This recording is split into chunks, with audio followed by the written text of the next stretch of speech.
Committee Room 29, Sound.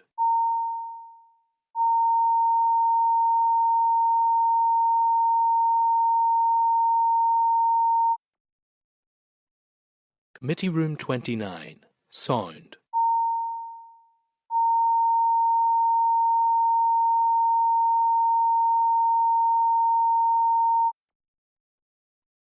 Committee Room 29, Sound.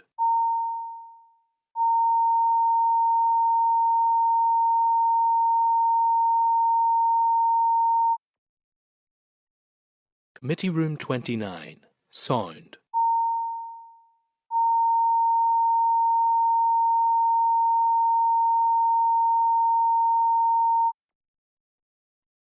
Committee Room 29, Sound.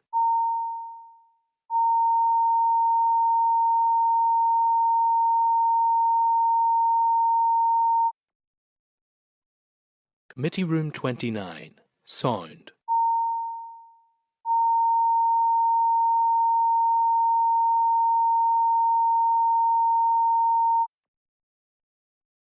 Committee Room 29, Sound.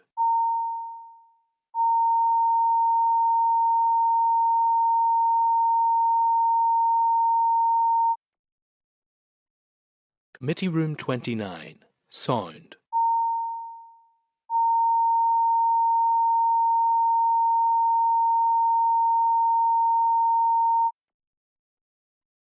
Committee Room 29, Sound. That's us back into open session. So it was just, sorry, did another member want to ask? I didn't see it indicated. No, I was just saying, no, I don't overly agree with that, to be honest, Chair, because sometimes when you hear something, that's when the problem I have a mark in mind where I want to ask the questions, and I suppose from last week it isn't an indicator to go on, because the Minister had just answered the questions. He didn't answer a single question, so it's a bit frustrating when witnesses behave like that as well, to change the system over, but listen, we'll see how it goes. Well, Danny, as you had wanted to come in and you didn't get an opportunity to, I know it's probably frustrating for the members in the public gallery. I think it's important everybody has their say. So, I mean, I'm content that we do just move back into closed session to give you the opportunity to speak to that issue. No, it's fine. Okay, no, that's fine. So the last piece on Chairperson's business then is around the Middletown Centre for Autism visit, which is our concurrent meeting with the Committee for Health. So it's just draw members' attention to tabled papers where there is the schedule for that, and I think the clerk will have been in touch around an initial visit at 12 for a tour of the centre, and then our committee meeting at 2 p.m. And we can perhaps talk in a little bit more detail later in the meeting on anything in particular that members want to raise for that meeting next week. So that moves us on to item 3, which is declaration of interests. Do we have any declarations of interest for any items on the agenda today? No. Okay. So that brings us to matters arising. So that's item 4. And I would just draw members to the record of the informal meeting with Rebecca Davis on air quality in schools at page 7, and then some associated correspondence both from that witness and from the EA and the department, pages 9 to 36.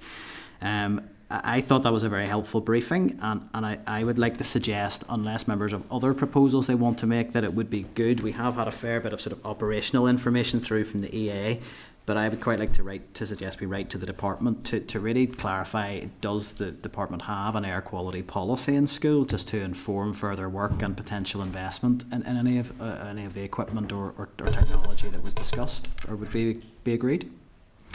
Okay, there's also in tabled papers a note of the committee's visit yesterday to Belfast Wide Early Years Project, and myself, the Deputy Chair and Colin were able to attend that visit, and I know members' diaries are under pressure. It was a really helpful visit, so I would draw members' attention to the note, and I think for the ongoing send delivery plan, I think we do really need to be looking and raising those questions around how the learnings from that pilot and that project are being taken forward in the wider delivery plan.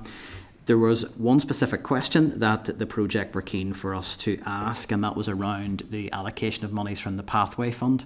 They expressed that they felt quite restricted on that, as they were restricted to 2 applications, one for Solus and one for Kids Together. And they felt the recognition that there were a number of very separate, bespoke strands to that project that they felt should really open up separate application opportunities for the Pathway Fund, and they actually felt that that would enable the project to become quite self-sustaining if it were able to access those. So I don't know, Deputy Chair or Colin, if I've expressed that accurately. Fair enough, yeah. And I had confirmed I would seek agreement from the committee that we would write to the department to get some clarity if for next year's funding round there would be consideration of whether each of those project strands would be open to an application. Are members agreed to ask that question? Agreed. Okay, that is fine. So that takes us on to item 5 on the agenda, and that's draft minutes. So that's page 38 of your packs, and that's the record of our meeting of the 5th of February. I need to seek members' agreement that that's a complete and accurate record of proceedings. Is it agreed? Mm-hmm. Agreed. Okay.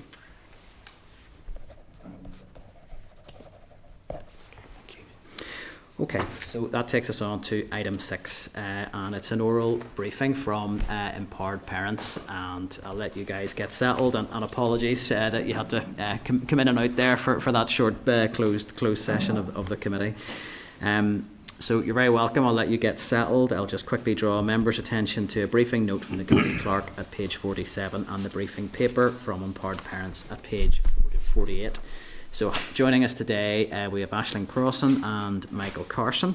It's really your opportunity to set out your interest in the area around parental support and parental engagement for special educational needs, and any of the expertise or input that your organisation brings to that. So I'll hand over to you for an initial presentation to introduce yourselves and your organisation. I would ask for that to be up to 10 minutes, and then we'll move into question and answer from members from there. So over to yourselves. You're very welcome. Thank you. Chair and members of the committee, thank you for the opportunity to present to you today. I want to start by introducing ourselves and outlining the rationale behind the creation of Empowered Parents. Both Mike and I are currently employed as teachers at a special school serving children with a variety of diagnoses and disabilities in the Greater Belfast area. Together, we have over 25 years of experience in the sector and are highly trained in working with children who have complex needs and severe learning difficulties. Our work primarily focuses on supporting autistic children, children with challenging behaviours, and those with profound and multiple learning difficulties. In my role as a nursery teacher, I am actively involved in a nursery cluster group that meets once a term to discuss the key issues within our settings and explore ways to support each other. This group consists of 12 schools in our local area, 2 special schools and 10 mainstream schools. A clear and consistent theme in our discussions is that mainstream nurseries are struggling to meet the needs of children with special educational needs. Overcrowded environments, lack of resources, inadequate teacher training, and the hiring of temporary unqualified classroom assistants to support children with complex needs are among the most pressing concerns. The number of SEN children in mainstream nurseries is rising, and with the ongoing shortage of special school nursery places, this trend is likely to continue. Over the past 2 years, the number of nursery placements in our own school has decreased by more than 2/3. And this year, for example, out of 18 available nursery age placements, only 4 were allocated to nursery age children. The remaining 14 places were given to primary 1 pupils, children who had either missed out on a nursery placement entirely and spent a year at home, or had been placed in settings that could not adequately meet their needs, often on a reduced hours basis. This growing crisis in early years provision is deeply concerning. It not only impacts the children directly, but also places immense strain on both mainstream and special school settings. Parents and teachers alike are deeply frustrated with the current system, with many reaching breaking point. The system is failing some of our most vulnerable children, leaving families overwhelmed and exhausted as they struggle to access the support their children desperately deserve. Empowered Parents was born out of this frustration with a system that's not only meeting the needs of our SEN children, and that is adding to stress to already overstretched families. Our mission is to support families, build a strong network for parents, and to advocate for children with special needs. Our goal is to help parents navigate the crucial early years of their child's development, gain a deeper understanding of their child's needs, and build the confidence to implement effective strategies at home by equipping parents with practical tools we empower them to play an active role in their child's development and well-being. Right now, we focus on one-to-one private home support for parents of autistic children, helping them with communication aids, challenging behaviours, daily routines and emotional regulation. However, in order to reach and support as many families as possible, our long-term goal is to provide parental workshops and training. By offering practical, evidence-based guidance, we hope to deliver vital early intervention, ensuring better outcomes for children with SEN. We believe that when parents are equipped with the right knowledge and skills, they can help create a holistic, consistent approach to supporting their child across all aspects of their life. Research overwhelmingly shows that early intervention is key to improving outcomes for children with SEN, and Empowered Parents believes we can play an integral role in delivering this early support, complementing the services that already exist. Currently, while we have a strong network of professionals, speech and language therapists, occupational therapists and paediatricians, these services are stretched beyond capacity. Waiting times for assessments and therapy appointments are at an all-time high, and the number of children with SEN has increased over 50% between 2017 and 2024, and it continues to rise. A health visitor in the West Belfast area recently informed us that she alone refers up to 20 children per week to the Child Development Clinic. Many of these referrals are initially rejected due to the overwhelming demand, and often a child must be referred by at least 2 agencies before being accepted. But with long waiting lists and limited appointments, children are falling further behind. Right now, there is often a 2-year gap between when a parent first raises concerns about their child's development and when that child starts school. This is 2 years lost that could have been spent providing targeted, meaningful support. To close this gap, education and healthcare must align, creating a robust, proactive system that supports children with additional needs from infancy through to adulthood. At Empowered Parents, we want to help bridge that gap by delivering high-quality parental education and early intervention to ensure that no child is left waiting, no parent is left struggling alone, and that every child with SEN gets the support they need when they need it. As Aislinn's alluded to, there are significant structural issues and gaps within the special educational needs process. One key area we believe we can help ease pressure on an already overstretched system is training. The Nursery Working Group has identified several issues, particularly within staffing. Classroom assistants training is often limited or non-existent, and in many cases, classroom assistants are not qualified at all. With an increasing number of children with additional needs, we strongly believe that targeted training in early years settings would significantly enhance the quality of provision available. Teacher training is also inadequate in preparing graduates for what has become an essential part of their role. PGCE students currently receive only 1 single-hour lecture on autism, and while teacher training courses include a compulsory 2-week observation placement in their 3rd year, students cannot select an SEN placement until their final year. Even the most dedicated and diligent graduates are not being equipped to meet the needs of the SEN children in their care. This is part and parcel of the role of every teacher up and down the country. In fact, Empowered Parents has done more work with children in mainstream settings than we have with children within the special educational needs settings. Another major issue within SEN provision is placement suitability. While we acknowledge that every setting is doing their best, many are simply not equipped with the necessary knowledge and understanding to implement strategies that allow children with additional needs to thrive. In recent years, we've seen too many children enter SEN settings after spending a year in an unsuitable placement, often only attending for an hour a day. This is a year lost. The education system has failed that child. However, with the right provision and support for the teachers and assistants, those same children can thrive. Without further training for our educators, this pattern will continue. One of the most significant challenges within teaching is managing incidents of challenging behaviour. We believe that increased training for both teachers and classroom assistants could reduce these incidents. A better understanding of self-regulation and sensory processing would be a step forward. Fewer incidents in schools would not only improve outcomes for children, but also reduce staff absences due to stress and injury. A rise in SPIM settings is another area we believe we can add value. Teachers working in SPIMs face some of the most challenging roles in Northern Ireland's education system. Feedback from many sources highlights a wide range of experiences from some professionals, feeling underprepared for the demands of these settings. I was very fortunate to work in a school surrounded by over 70 experienced and highly trained staff. I had colleagues to lean on, as well as strong support network including nurses, speech and language therapists, occupational therapists and physiotherapists. We owe it to our professionals who step outside their comfort zone to work in SPIMs, often without anywhere near the level of support I experienced, to ensure they receive adequate training. Something that we are aware is happening through the specialist setting support team, but something we also know needs additional support. One of our flagship initiatives at Empowered Parents is parental education. Give a man a fish, you feed him for a day. Teach a man to fish, you feed him for a lifetime. There are 168 hours in a week, yet a typical school week consists of 25 hours. This is less than 15% of a child's time. School alone is not enough to make a lasting impact. As Aisling mentioned earlier, the time between a child's initial identification of need and their first day of school can be up to 2 years. That equates to over 17,000 hours during which a parent is left to navigate their child's needs without adequate support or training. These families deserve better. Parental education has the potential to significantly improve children and families' experiences by empowering parents to advocate for strategies that work best for their child when they do enter the school setting, having been given the skills and tools and skills and understanding to do so. Enhancing family well-being and reducing reliance on vital respite services who are already stretched, like Solus and Kids Together. Lowering likelihood of challenging behaviours escalating or becoming embedded.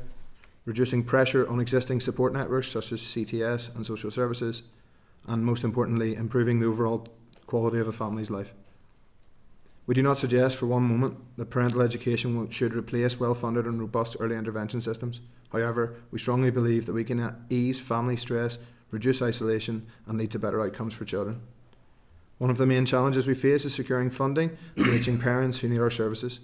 Stronger links between health and education sectors could help us build a network of families in need, whether they are struggling or simply keen to be proactive partners in their children's life.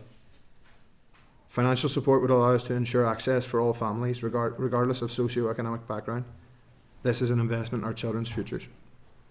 We sincerely appreciate the committee's time and the opportunity to share our perspectives. We hope our presentation has underscored the significant impact that investing in parental education can have on the existing system. Additionally, we believe that strengthening practical training and support within current teaching frameworks, particularly for those transitioning into SEN roles within SPIMS units, will create a more effective and resilient system.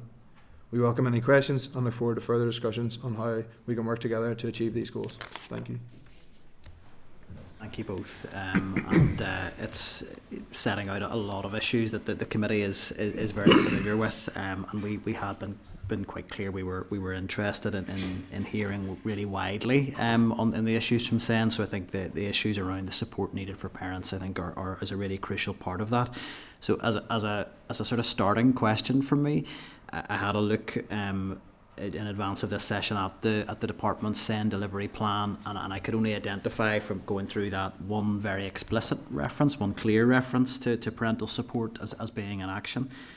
Is that adequate, do you think, in terms of the scale of the task to deliver SEN transformation and change how we do these deliver these services for the better? I think certainly, as a holistic view, parental education is the massive miss that has never, in my understanding, ever been addressed by the special education system at any time. And the stats speak for themselves. Less than 15% of a child's time is spent in school. Without the parents being educated on what is best for their child and what way to do it, I don't think any significant difference can be made without a holistic view of the child. Holistic's been battled about for a long time, but I think that's the holistic view in previous terms has been to access AHPs, but again, it's done within a school setting for an hour and then probably nothing transferred back home to train parents on how to do it themselves. So I think there's a huge gap in the process. In terms of the sort of support that parents are seeking, my impression, certainly even locally in my own office, that often parents who come in for support around SEN, they feel lost in the system, and they feel that it's full of terminology that they don't understand, and sort of processes that they expected would just run smoothly. A needs identified, we'll put this support in place and this is how you access it, but that's often not how it plays out. And terms around a graduated response framework and all the different processes that go into the delivery of a statement of special educational needs. So I think we're all familiar with the complexity of the system. Do you think there is a space within the structures within education and health to actually provide parents with better information about the process that they're involved in, so that they can actually understand how they navigate this with the with the complexity that we're all acutely aware of? I think initially the system is so confusing that something needs to be addressed around that to make it more friendly and more basic.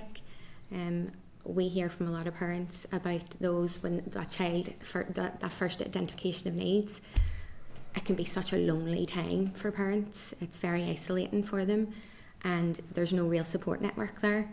So we feel that having people like us at the forefront who are able to go in that scenario, ideally we would like to be in as soon as there's kind of an identification of need, where we can go in and support parents through that journey and navigate them through the journey of the SEN system.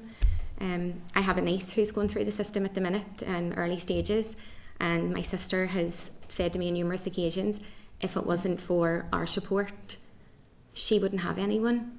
The support and the early interventions out there are very limited, and it just is adding to that more stress and more pressure at home for parents that already feel like they're isolated and they have no one to talk to. I think the gap as well is improving quality of life. Even if you're one of the fortunate few that does maybe get access to a speech and language appointment or whatever, like that is a diagnostic appointment. Nothing changes. You're no better off. You're just one box ticked along with several boxes that you need to tick. So I think our point of view is trying to increase the quality of life for the kids and their families. We, like you guys have been we were in yesterday and you talked about Solus and Kids Together. Like they're bursting at the seams, but I wonder if there was some more people like us providing a service, hopefully like us, earlier. Many of those kids might not have needed as many hours or could have been in a larger group or not needed the amount of adult support that they might have ended up needing with better advocacy from home. It was definitely highlighted in the visit yesterday that the service they deliver is really only doable because there is community infrastructure in that area to provide all of that wraparound support. And I think it became apparent to me that actually even looking at my own constituency and other areas across Northern Ireland, that if that community infrastructure isn't there to do the wraparound support, it's actually quite a difficult model to roll out. So I think there's definitely some consideration around what the department needs to do to actually invest in that community infrastructure to provide support to parents. So it definitely chimes with what we heard yesterday. That's all from me. I'll bring in the Deputy Chair. Thanks, Chair. And thanks for coming in. We've been talking to quite a number of school principals and SENCOs and other teachers and so on. And one of the issues that's being raised with us is that because of the big increase in the number of SPIMs that have been set up in schools now, what's happening, many of the children who are going into those SPIMs are children who previously would have gone into special schools, but because of the lack of special schools at the minute, I think the thinking is that we need at least 8 extra special schools across the north. Whether the SPIMs are going to replace any planning for that, I don't know. But to get to the point, what seems to be happening, according to the people we're talking to, is that children who previously would have gone into the SPIM, which would have been previously called a unit or whatever within the school, would have been mostly children with moderate learning difficulties like dyslexia or something else like that. And what's happening is that because of the big influx of numbers of children with more complex needs, the children with moderate difficulties are being displaced right in the mainstream, and they're not getting the support that they need in the mainstream. And on the other hand, there's a lack of the wraparound support that's required within the SPIMs. So it's a sort of double whammy. Could you talk about your own experience in regard to that? Have you come across that situation? Are you familiar with it? Well, as we have said, we have both been in special education for over 25 years between the two of us. When I first started in special education over 15 years ago, the profile of the children was very different to what we're seeing now. And although we've always been an SLD school, we maybe only had 1 or 2 children in our classes with severely complex needs, whereas the years have went on, now it is the majority of our classes have children with severely complex needs. So we can see why then those other children that we would have previously had are now being filtered out into units groups and filtered out then into mainstream classrooms. So yeah, the profile of children has definitely changed for us over the past 15 years, and I suppose we're more than equipped to deal with that because we've always had to deal with that. Logistically, it's a bit more difficult because we have more of these children to deal with, but we have the resources there and we have the strategies in place to do that, whereas in mainstream schools they don't have those processes in place to help these children. I think as well the changing face of special has probably left some schools dealing with, you know, their different issues that they never had before. There will be plenty of examples of teachers that are probably in their 60s that have taught to GCSE who are now working in SLD school. That's a totally different job, and maybe something that they haven't particularly worked with at all before. Schools certainly that have been historically physical needs are now an SLD school. So that's again a totally different job. So even in the report it talks about special schools becoming hubs. Kind of some of those schools need to be hubbed themselves.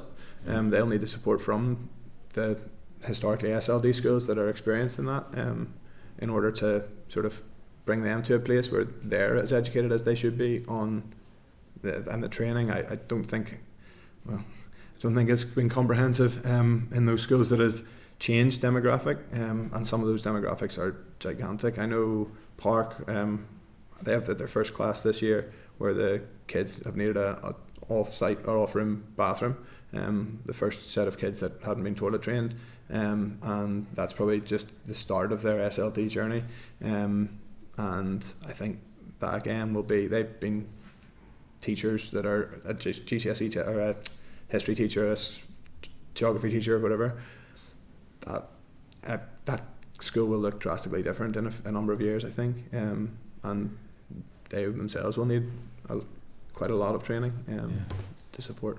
And do you have a view on the sort of wraparound support that's needed from the health service in the special needs area?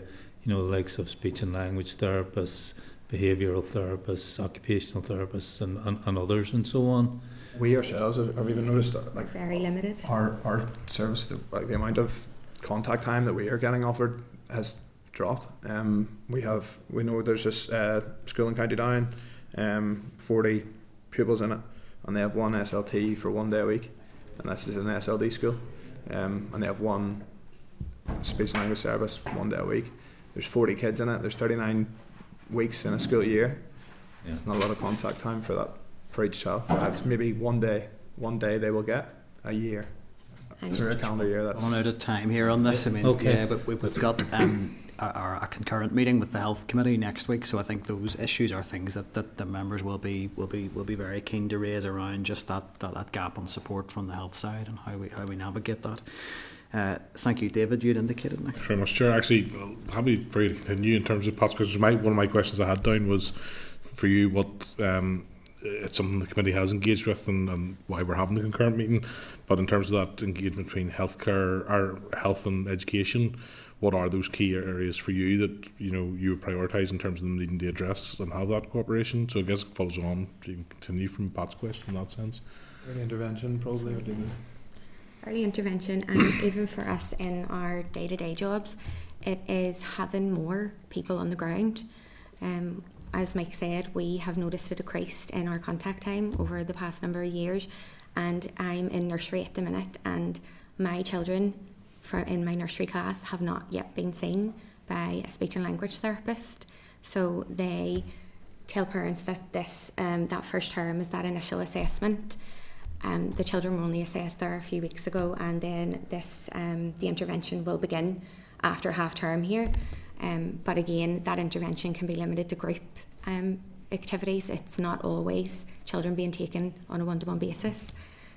So it's having more people on the ground who are able to come in and implement that one-to-one support for the children. Certainly the work that you're talking about doing seems to me anyway to chime with what the minister has been saying around, not waiting for kids to need a statement, not push for a statement, providing that support early, and will need the cooperation of health around that. Again, probably drawn further on something that's already been touched by the chair, but Just for your own benefit, in terms of that parental education, do you want to give a bit more of an insight into what that would mean for parents and in what way they'd be supported specifically? And also, and the answer to this could be no. I'm not expecting that you may well have sort of research in this, but in terms of any best practice internationally in terms of what's happening in that area, do you have any examples? The answer to that could be no, so don't worry too much about that, just in case you have looked into that. It's not something we have looked into. No, that's fair enough. But talking about parental education, what we've been doing up to this date, we're a very new business. We only started up in August, so it's still very early days for us. But what we have been doing to this point is one-to-one service for families. So we're going in and they're kind of telling us what they need. So that can be anything around communication, challenging behaviours, emotional regulation. So we then take their lead as to what they want us to work on. But we have found that there is a similarity between all the families that we've seen. It's always kind of the same issues are coming up and they're facing all the same challenges at home. So that's mainly around emotional regulation and challenging behaviours. So that's mainly what we've been offering so far. Thanks very much. Thanks, Chair. Donna, you'd indicated next. Chair, thank you. And it's nice how we change for the committee to have the voices that comes from the parents. There's a number of things have already been touched on, but I suppose just like even that journey for a parent to get their child to even the classroom is sometimes, a lot of times, never really considered when we're talking about early intervention as well. And we're already seeing reports coming out again that school attendance is dropping, particularly in our secondary schools. And a lot of that's parents telling me that they can't get the child because of whatever's going on with the complex needs are and the lack of support, that they can't even get them to school. But I suppose, like for me, like what areas of the education system do you think that you could support, or the gaps that you think that's in it? Certainly the lack of space in the nursery provision. Aisling touched on it earlier. The amount of children that are not being placed for a nursery year because it's non-statutory is an issue, a huge issue. Ideally, we would love to be involved kind of with Alliance with Health to come in after that early like the identification of need and do some work with families there. But certainly that gap after when the placement has been missed, that sort of age 3 would be a huge point of that would be our main target market, kind of to fill the gap missed by schools and by the placement system. So the SPIMs are gonna, obviously they've taken some of the stress out of it to get places, but I don't know, there'll still be a significant number. I think it was mentioned last week that the department is aware that there are a number placed inappropriately. So I think it certainly with those families as well, they will obviously need support because they're potentially not getting it from the schools, even trying their hardest. But yeah, that displacement. Sorry for interrupting you. We then sometimes further down the line, talking about these SPIMs and these mainstream units, we are still getting children from these placements. So I, at the minute, in my nursery cohort, have a primary 2 child who was placed in, who had no nursery placement, then was placed in a mainstream unit for their primary 1 year, and they were only getting an hour a day. So this child has now come to me, and she's had 2 years lost where there could have been real quality intervention in place for that child for those 2 years. And then when they're coming to us, we're seeing the effects of that. So initially we're getting a lot of the challenging behaviours, we're getting a lot of the pushbacks from children because it's just something they're not used to, and they've picked up those learned behaviours along the way. And that's, I suppose that's the biggest fear, and something I always bring up is about the reduced timetables. Sometimes we talk about placements a lot, but it's important to talk about placements because we don't get the child in the right placement at the beginning. That's what ends up happening. Their education completely drops, and it's okay if you haven't, because I've only finished really going through it myself. But the new SEND reform agenda that came out last week from the department and the minister, have you had a chance to have a wee look over it yourselves? Yeah. You have, and for you, particularly from a parent's perspective, are you seeing big gaps in it, or any gaps in it that needs them? there's significant challenges to implementing it, and there is no timeline really on a lot of it, but I would suggest it probably will take a huge amount of investment and a huge amount of time to get to the place that they want to be in, given the written of it. I think a lot of it looks great, but I don't know how realistic implementing a lot of it could be faced with huge challenges to do it. Even like talk about special needs schools as training hubs, but there's 770, where's the figures? There's 777 primary schools. There's 39 special schools. That maths doesn't work particularly well. That's going to be a huge challenge in itself. Either there won't be significant enough time to make an impact, or they will need to make investment in, I don't know, taking out some teachers to implement that or something. But that's challenging, especially in obviously we're actually short of strike at the minute, and there's workload issues and everything. So adding responsibility seems difficult. There's a huge investment needed from a health point of view. The health figures say there's between 90 and 100 speech and language therapists that are in school. That's not a big enough number. And there's 32 that are graduating from University of Ulster each year, or currently that was the last stats that I could find. So that needs increased. Right.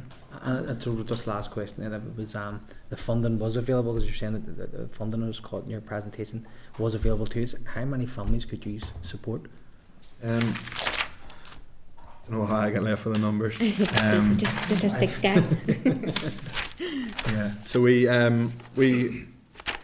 in our work would hope to find it. Yeah. So we reckon inside term time and outside of term time will obviously pose us a problem due to the lack of contact time. We reckon that we can do 750 families each along 500 per summer, or off contact time, off term time, and then 250 across the term time stuff. So that would be 1,500 families that we could engage with, or classroom assistants or teachers or whatever that may look like, depending on where the need was thought to be needed.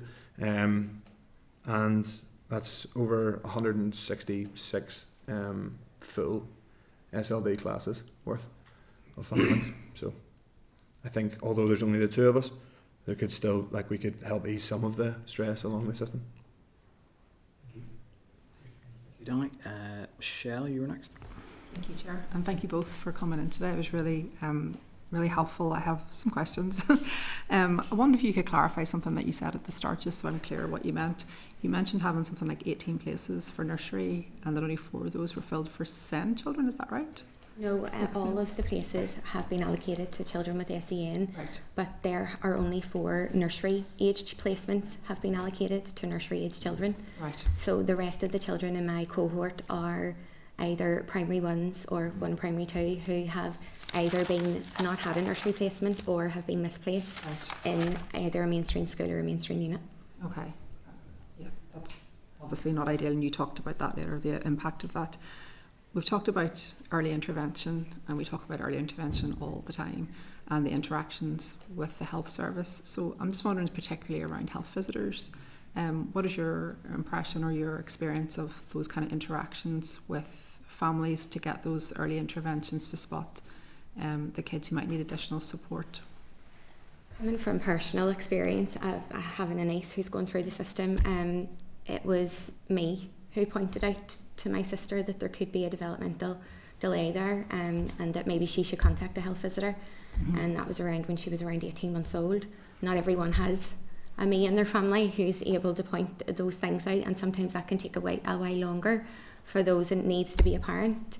And when then my sister contacted the health visitor, she then made the referral to the Child Development Clinic. But as I had already mentioned, the Child Development Clinic is often refusing to accept some of the referrals, and they're either saying that the children are too young and they can't accept them now, or because of high demand, or they need a referral from 2 separate agencies. So there would need to be a referral, say, from a health visitor and from a speech and language therapist. But to get those referrals, you have to wait on the appointments to see a speech and language therapist or to see an occupational therapist for those referrals to be put through. So again, that's more time wasted. Those appointments, there's such a demand for these people, and we've already outlined that there is such a lack of resource of these people. In an ideal world, we would love a health visitor to be able to say, look, we can point you towards these guys, and you can have a 4-week, 6-week block of some training and some resources and kind of stuff to help them put their children in the best place. So. Sounds like even health visitors aren't spotting these things, or perhaps these interventions Not aren't. necessarily. The way health visitors work is they only see certain children at a certain age. So after kind of the 1-year review, which those needs aren't always apparent at that stage because children are all developing at that rate, but they don't usually see a child again until they're about 2 and 3 months. So by that stage, sometimes parents will have flagged up those needs, but not necessarily. It will sometimes come to that stage and then a health visitor will be flagging that up at their appointment. And the system's so overwhelmed that even if they're getting there, they're not necessarily getting the support that they need. Well, in terms of early intervention, and you have more knowledge of the system than most, what would you do now in terms of the interventions when you've seen the plan there? What would be the most critical thing to get the system kind of moving and progressing better for the kids that are there? The early intervention stuff in the report reads beautifully, in fairness. It just is really challenging. The investment it needs is gigantic. The approach is along the right Absolutely. lines, but it's just That needs to be matched holistic, with the like having investment. everyone under one building, it would be brilliant. You know, you need the premises, you need all the AHPs. These people need to exist. Is that where you would prioritise now to try and get the early intervention up and running as smoothly as possible in terms of then the impact later down the line for kids? Just you talked about your purpose here is really about the parents and supporting them. So what kind of support are they asking for in terms of the kind of support and the training that you provide? Is there anything in particular that's in demand the most, or Just a lot of self-regulation stuff. Okay. Children that are either masking during the day, a lot of the mainstream kids that we're dealing with are kind of masking all day and then coming home and the parents are having huge meltdowns, and even a lot of the parents that we're working with at the minute are talking about even granny and granda have never seen it, you know. They're so good at masking that it's just mum or just dad, or you know. So a lot of that. A lot of building routines and schedules and building that consistency in the home life. Like the majority of our children thrive on consistency and routine. So parents have been coming to us for advice on kind of building a routine that's appropriate for their child as well. That's great, thank you. Out of time, that's good. Perfectly timed. I'll bring Colin in next. Thanks, Chair, and can I thank the team from Empowered Parents for their presentation and their time today. Thanks very much.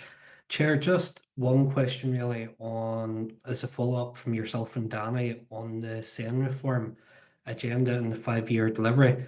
Can I ask, do parents genuinely feel that their voices are being heard in discussions around the future of SEN support? It's not something parents kind of haven't discussed that with us. Certainly coming from parents in schools, I think they are just relying more heavily on the people they are in contact with. So we get a lot of, we have to almost be, wear lots of different hats in school. So you're almost a bit of a therapist, you're a bit of a speech and language therapist, you're a bit of an OT. So we are those ones that are providing that support. There's never really been any discussion around their voices the big not being theme heard. it hasn't been addressed is placement, and why the SEN kids are the last to be placed, and every single year it's kind of dribbling later and later into June and earlier into July sometimes, and placements maybe not even being there.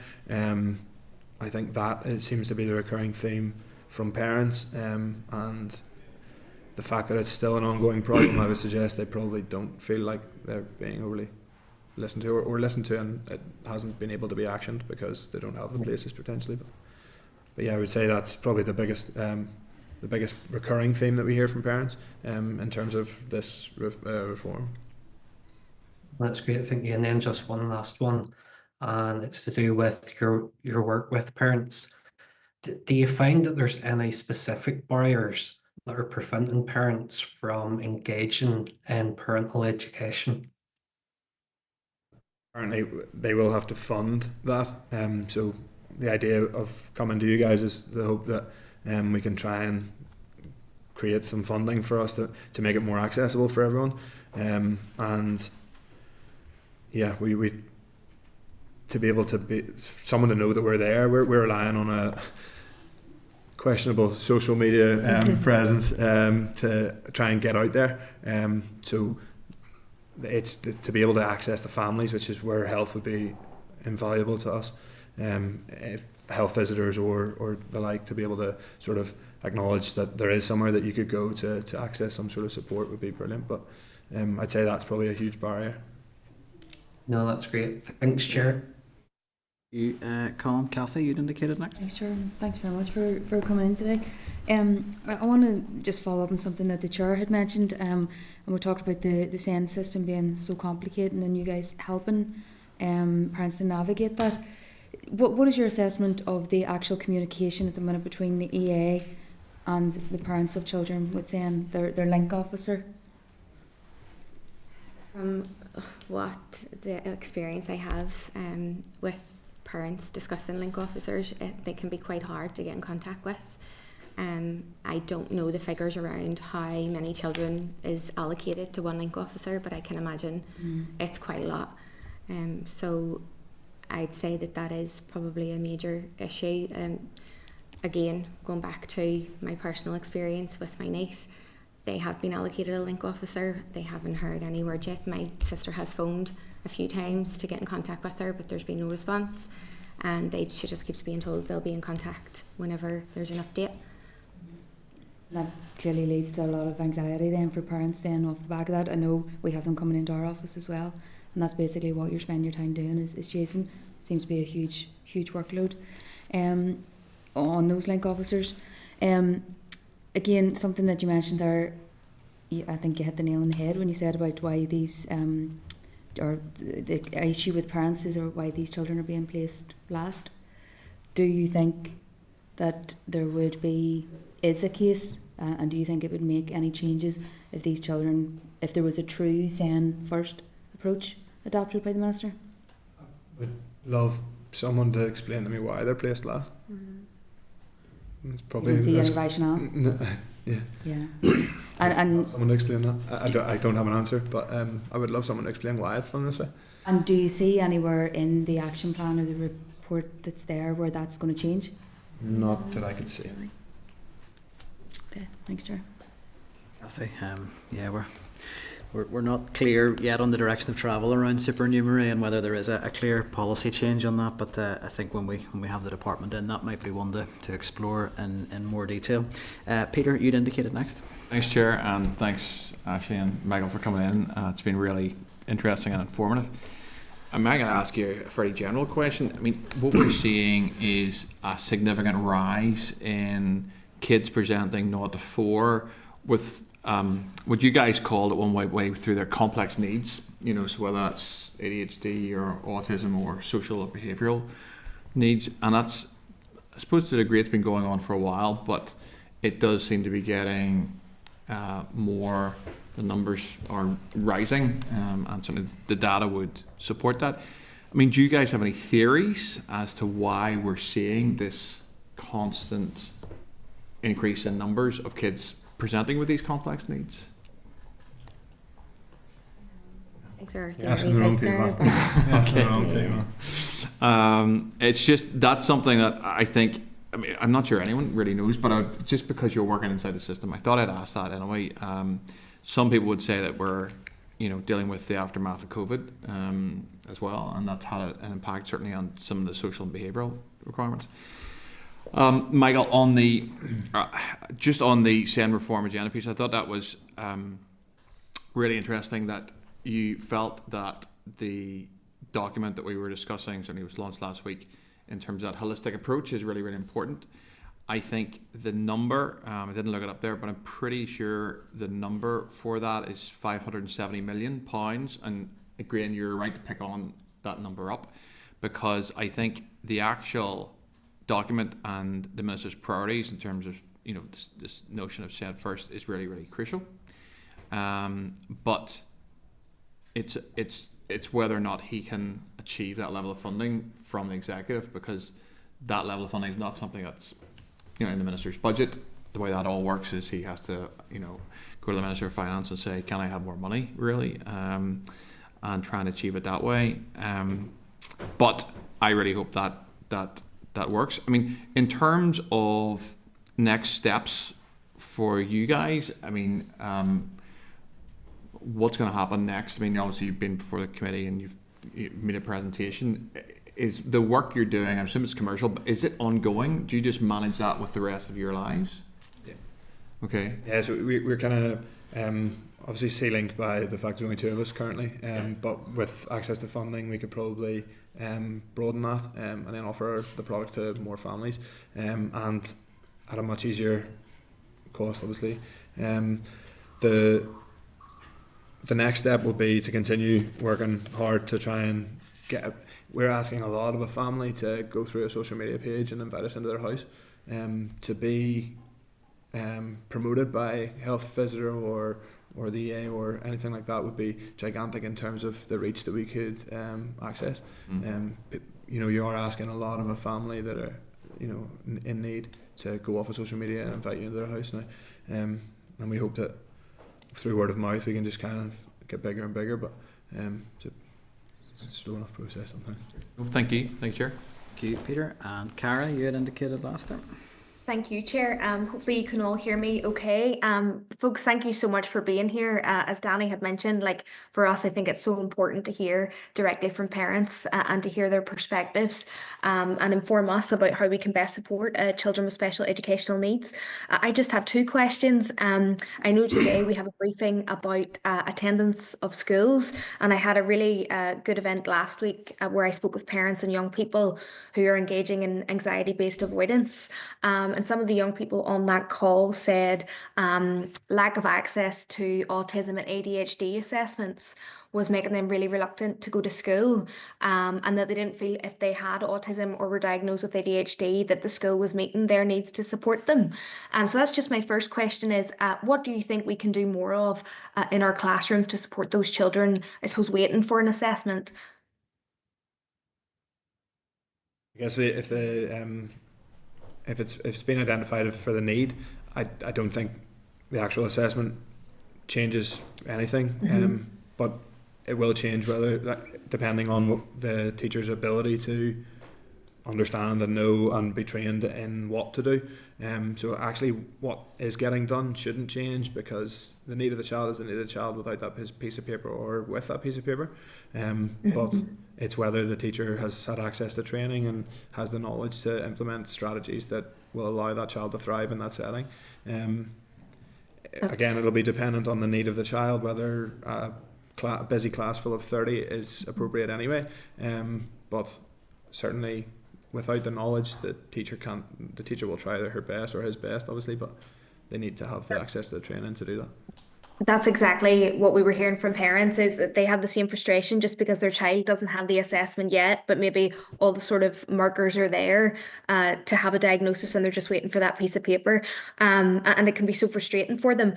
One of the big things with children with special educational needs is around supporting them as they transition out of school as well. And there's been a really active campaign with Caleb's Cause about really supporting our young people and giving them training opportunities, employment opportunities. One of the issues that was highlighted with some parents in my constituency was they had said there's concern the department isn't efficiently and proactively supporting children who may not be able to engage in employment or training opportunities due to their diagnosis and complex needs. What would you like to see the Department of Education and the Minister do to support those children as they transition out of education? I think within the area that we're in at the minute, we actually only work with children up to the age of 8 years of age in school. So that's something kind of way beyond what we are used to working with, but we do know that there obviously are lack of resources there for children who leave education. We've heard from parents of previous children that we've had that when they finish school, it's almost like they're off a cliff's edge. There's nothing there for them, there's no support.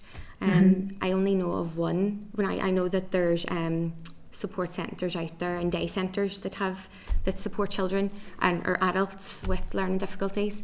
But there is one in particular, Kids Together, that I know of is doing that kind of work. But again, I'm sure the waiting list for that is very lengthy and there's not enough of that going around. If I can only name one of those organisations doing that, then there definitely needs to be more put Totally. in. I know when I was speaking with parents of children with special educational needs, they were saying just the system is so confusing, and you go to one part of the system and they direct you to the other, and it can just be like a minefield knowing how to support your child. But no, that's perfect, and I think you touched on there the importance of training, especially with early intervention in those early years. So no, I'm very content with those answers, and thank you so much again for being here.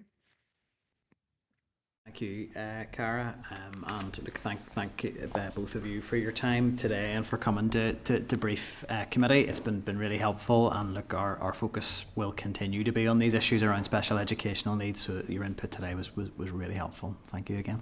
Thank you. Thanks.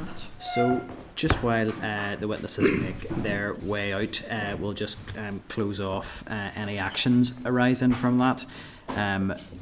So for me, I mean, the one that sort of immediately springs to mind, we do have briefing from the department hopefully coming up around the SEND delivery action plan.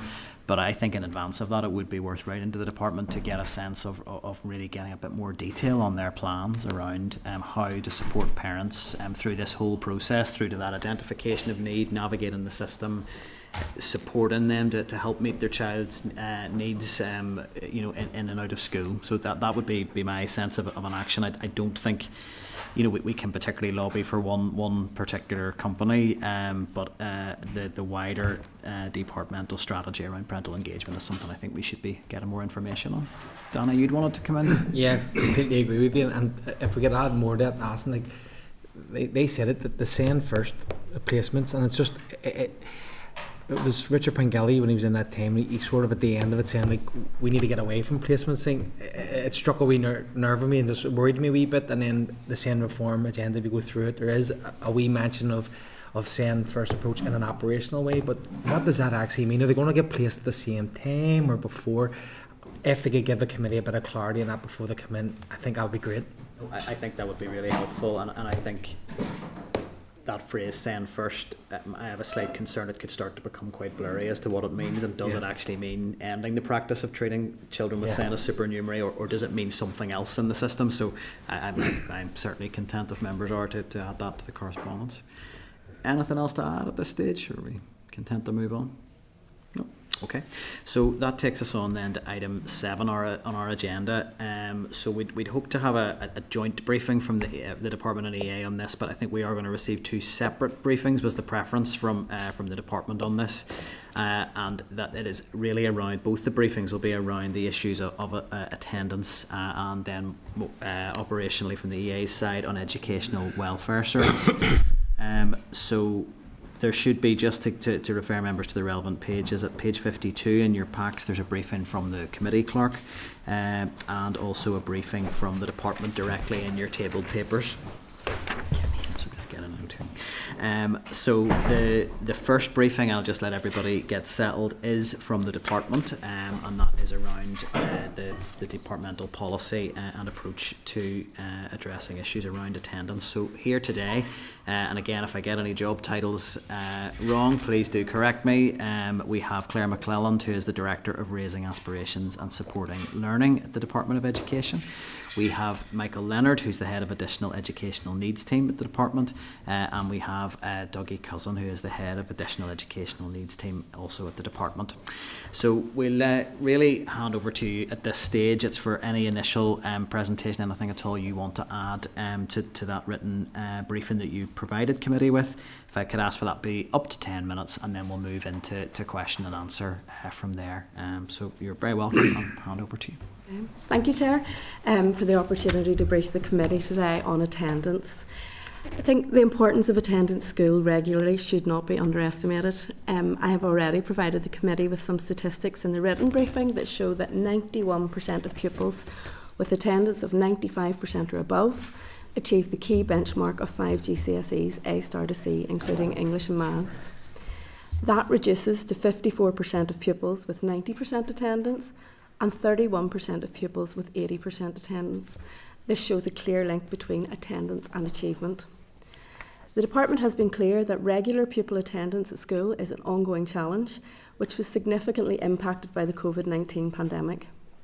We know that whilst the majority of pupils attend school regularly, since 2020 and the pandemic, there is a growing number of children and young people within our schools who, for various reasons, find attending school every day very challenging and who need additional support. Recent trends in the level of pupil absence in schools are concerning, in particular the number of pupils with persistent absence. Again, I have provided the committee with some key statistics around absence, and just to highlight, in 2017-18, 44,000 pupils had more than 10% absence. By 2023-24, this had increased to 98,000 pupils.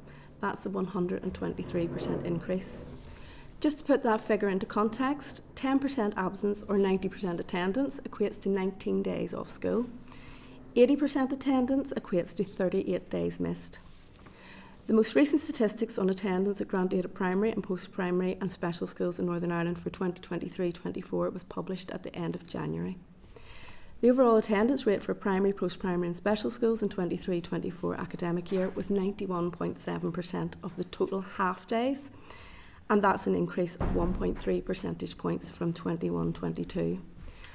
Whilst this is a welcome improvement and we are starting to see the curve turning, our most recent in-year figures from September to December 2024 show that there are still around 87,000 pupils with 10% or more absence at this point in the academic year. And whilst this is around 5,000 less pupils than at the same time last year, this is still significant. In terms of the actions being taken to address challenges with attendance, firstly I would highlight that these challenges are not unique to Northern Ireland, and similar patterns and trends can be seen globally. Indeed, officials took part in an OECD event last week looking at this very issue and heard similar experiences from a range of countries, particularly post-pandemic. In tackling these challenges and improving attendance, everyone has a role to play, and one of the most significant challenges that we face is the attitude towards regular attendance has changed. We are currently reviewing and refreshing our approach to managing and supporting attendance. Recognising that a collective approach is required, we held an attendance summit in October 2023 to start a new discussion with key stakeholders on attendance. We cannot solve the challenges of attendance alone, and it is crucial that we work in partnership with all stakeholders, in particular children and young people and their parents and families. Equally, ongoing engagement has provided an opportunity to better understand some of the emerging challenges facing parents and their children and young people in this space. I have recently had the opportunity to engage with a group of parents in Newton Abbey and have heard more about their stories, and this was particularly helpful in that context and understanding the context in which they're working. Since 2016, when the Miss School, Miss Out strategy was published, the profile of our children has significantly changed, with more numbers presenting with special educational needs and growing number of children choosing elective home education. We at present are updating our policies to reflect the importance of understanding the reasons for pupil absence, highlighting the benefits of relational learning and intervening early, thereby strengthening our approach to pupil attendance. A revised attendance strategy will shortly be submitted to the Minister for his consideration, and subject to his agreement, a public consultation will follow. Data in relation to attendance is crucial in order for us to understand the scale and impact at both a system level and a local level. In the department, we develop and disseminate monthly reports on attendance, which are circulated both within DE and within the Education Authority, including to the Head of Education Welfare Service and all Deputy Chief Education Welfare Officers. We also publish a monthly attendance and absence data summary on the DE website. We look closely at this data we collect carefully, and we proactively engage with schools where there have been incorrectly used codes or where there's a concerning level of missing marks. We also visit schools where there are concerning levels of absence to try and better understand the reasons and the underlying reasons for this. Each year we issue a circular on attendance and absence recording to all schools. This also includes signposting to a number of useful resources. We use social media to disseminate key messages. In particular, this is helpful in getting messages out to parents. A survey completed on behalf of the department shows that parents equate exam results with attendance levels. So, for example, the perception that 90% in a test is good, therefore 90% in attendance is good. This is not the case, and as I already mentioned, that equates to 19 days, missed days, or equivalent every other Friday off. We issue messages in advance of Christmas and New Year to remind parents of the importance of not booking holidays during term time as well. Both at the Attendance Summit and in the time since, we have worked to highlight and share good practice. One example of this is Knockmore Primary School in Lisburn, who have worked with Education Welfare Service to develop an initiative aimed at improving pupil attendance. Through the HERO programme, they have seen a 3% improvement over a 3-month period. We have now published these resources and made them available to all other schools. Without a doubt, the now resolved industrial action has impacted the work of the Education Welfare Service. However, the number of children on waiting lists is still too high. Education welfare officers do work proactively with schools to raise awareness of attendance and support schools with attendance issues. However, moving forward, the focus of the Education Welfare Service needs to shift to have a greater focus and emphasis on early intervention and preventative work where there's a cause for concern regarding attendance. The department has approved the business case for the Education Welfare Transformation Programme, and this now needs to move forward at pace. The department will continue to work with Education Authority colleagues to ensure that progress is made. Finally, we know that attendance does not sit in isolation, and non-attendance is very often the symptom and not the cause. The department continues to invest in a range of areas to provide support for schools and families. For example, there are a range of supports under the Emotional Health and Wellbeing Framework, and moving forward there's a real opportunity to look at the benefits of a whole community approach to attendance through, for example, the RAISE programme. The topic of attendance is complex, and whilst there is much more to do, the statistics show that we are heading in the right direction. Thank you, and look forward to your questions. Thank you. So the first thing I want to pick up is probably around the relationship between the department and the Educational Welfare Service. So you'd mentioned the business case that was approved, and I think in the EA paper, I think it's 3-point-something million over 5 years. Yes. to do some of that transformative work. Is that resource adequate? So in terms of the Education Welfare Service, there's already a significant resource there. I think there's around 124 social workers in place that are working as education welfare officers. The 3.4 million is additional to take forward that transformation. So obviously there's a baseline cost for the education welfare. To deliver the transformation work, is that resource adequate? I hope it will be. It's something that we'll keep under review, and it's something that obviously the department will need to want to work closely with the Education Authority to see how that transformation programme is being taken forward. Can you give us a sense of what that investment is going to deliver? Is it to cover new staff that are required? Is it to deliver programmes that pupils can be referred into? Is it to tackle the waiting lists? What specifically is that investment going to deliver? One of the key elements of it is there's a number of new posts, specific posts, so looking at specific groups. So for example, young carers, children with emotional health and wellbeing issues, etc. as well. So there's a number of new posts, but the other element is shifting the model of the service to more early intervention and prevention. Obviously we will still continue to have that, and I know education welfare colleagues will be able to give you the detail on what they do. We'll have that last resort intervention as well, but the focus of the service should shift to early intervention and prevention, and that's the intention. The department in approving that business case is that we would see that transformation. It's just to try and get clarity on that particular investment, because obviously it's been identified the transformation is absolutely essential, and we'll hear from the EA and we can discuss a lot of the really operational stuff in terms of what they want to do. I'm just trying to get a sense of that investment that the department has approved. What specifically is it going to deliver? Is it delivering new posts? Is it delivering services that can be referred into, or is it tackling waiting lists? So it will do all of that. So the transformation approach should do all of that. The Education Authority are looking at waiting lists at present. The resolution of the industrial action has obviously helped that, and their waiting list is down now to around 800 pupils. But that investment will allow that transformation and that shift to happen. So all of that should be considered in taking forward that transformation programme. You specifically referenced in your briefing special educational needs and emotionally based school avoidance as being two of the sort of particular changes in the profile of pupils and around how the approach to managing absence is changing. Can I ask on the, I don't know, is EBSA the right term to give it that phrase, but in terms of that, is there a departmental policy or clear approach in terms of how we tackle that? Because it seems to me that there are a lot of parents who feel absolutely overwhelmed by this. They feel quite lost, and no support seems to be available. It seems to be quite patchy support from the EA, and maybe a little bit of reluctance, even in absence codes. We don't think we have an absence code that reflects it, so we don't even really know the numbers. So effectively, I'm trying to really just get to what is the strategy, or is there a strategy for dealing with EBSA in this space? Firstly, I mentioned that the attendance strategy, we're finalising that, and the focus on that has been because we know that the cohort of pupils that are coming through are facing different issues, and emotionally based school avoidance is one of those, and it was really clear in the groups of parents that I have met in terms of some of the challenges. We've reflected that in the work that we've been doing in the strategy. In terms of recording codes, where a pupil is absent from school due to any sort of illness, it's recorded under Code I. Now, what we want to do, so we don't have a breakdown of the different types of illness.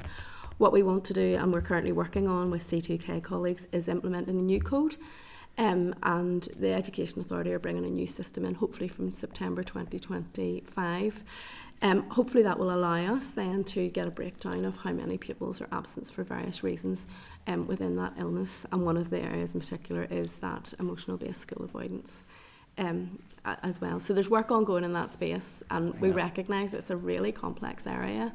That change in the code is welcome. I know principals would feed back to me that they find it really frustrating to have to record a child as being unwell. When the child is not unwell, the child feels unable to attend school because they're experiencing some level of distress, and they feel that the level of the problem, the scale of the problem, isn't being recorded. So I think that is welcome. That we are going to collect that data. I'll just have one other question, and it's around both the emotionally based school avoidance and special educational needs. The recognition that is a real challenge it presents a real challenge for a lot of pupils, and then by proxy parents in terms of attendance. We heard we'll see in the EA in the written briefing and from their evidence, there's quite a bit of emphasis around the statutory functions of the Educational Welfare Service being around prosecuting parents. Can I get a sense at a policy level from departments if we're comfortable that from a child rights centred approach that prosecuting parents who are dealing with some of these issues and children in distress is an appropriate response? And do we have an evidence base as to whether it delivers any sort of effective change in terms of the attendance levels? Okay, in terms of prosecutions, the numbers of prosecutions are relatively small. I think there's probably about 50 ongoing cases within the Education Authority, and of course they'll be able to give you more detail in and around that. From a DE perspective, and in terms of the attendance strategy, we would like to see a shift to a more early intervention and prevention approach, looking at relational learning, looking at relationships, looking at how we can work with parents and schools. Indeed, there was a document published not that long ago that was developed in conjunction with Education Welfare Service, and it sets out some of the key things in that space, and they're really around leadership. They're around, you know, how schools can work with parents, how schools can work with other organisations, etc., to try and address those. So I would really like to see prosecution as a very last resort. And the figures, I suppose, show that it's in very few circumstances where it does end up in a situation where there's prosecution. And I mean, and to be clear, I mean, obviously, if there's a scenario where a parent or parents, for whatever reason, are simply just not making attempts to send their child to school, I imagine those scenarios are extremely rare. Any of these issues that come across my desk are around parents who are desperately seeking support to help get their child back into school. I mean, and I met with a family this week who are in that position and are being prosecuted, and I do struggle. I do struggle to understand how we are saying that's an effective intervention. So I just wonder whether there is a need to look at this at a policy level, in terms of whether the guidance is clear and robust enough that we feel, given the complexity that's been outlined, that the prosecution is something that we're really keen to keep in the armoury here. That is something that we will be considering and are considering in terms of the attendance strategy that will be shortly put into the Minister. I think I'm aware of the case that you're maybe referring to, and we are in the department looking again at that to see what the particular circumstances. Obviously I can't go into individual cases, but absolutely. I know there are particular nuances and particular challenges, but that is one that we are looking at present.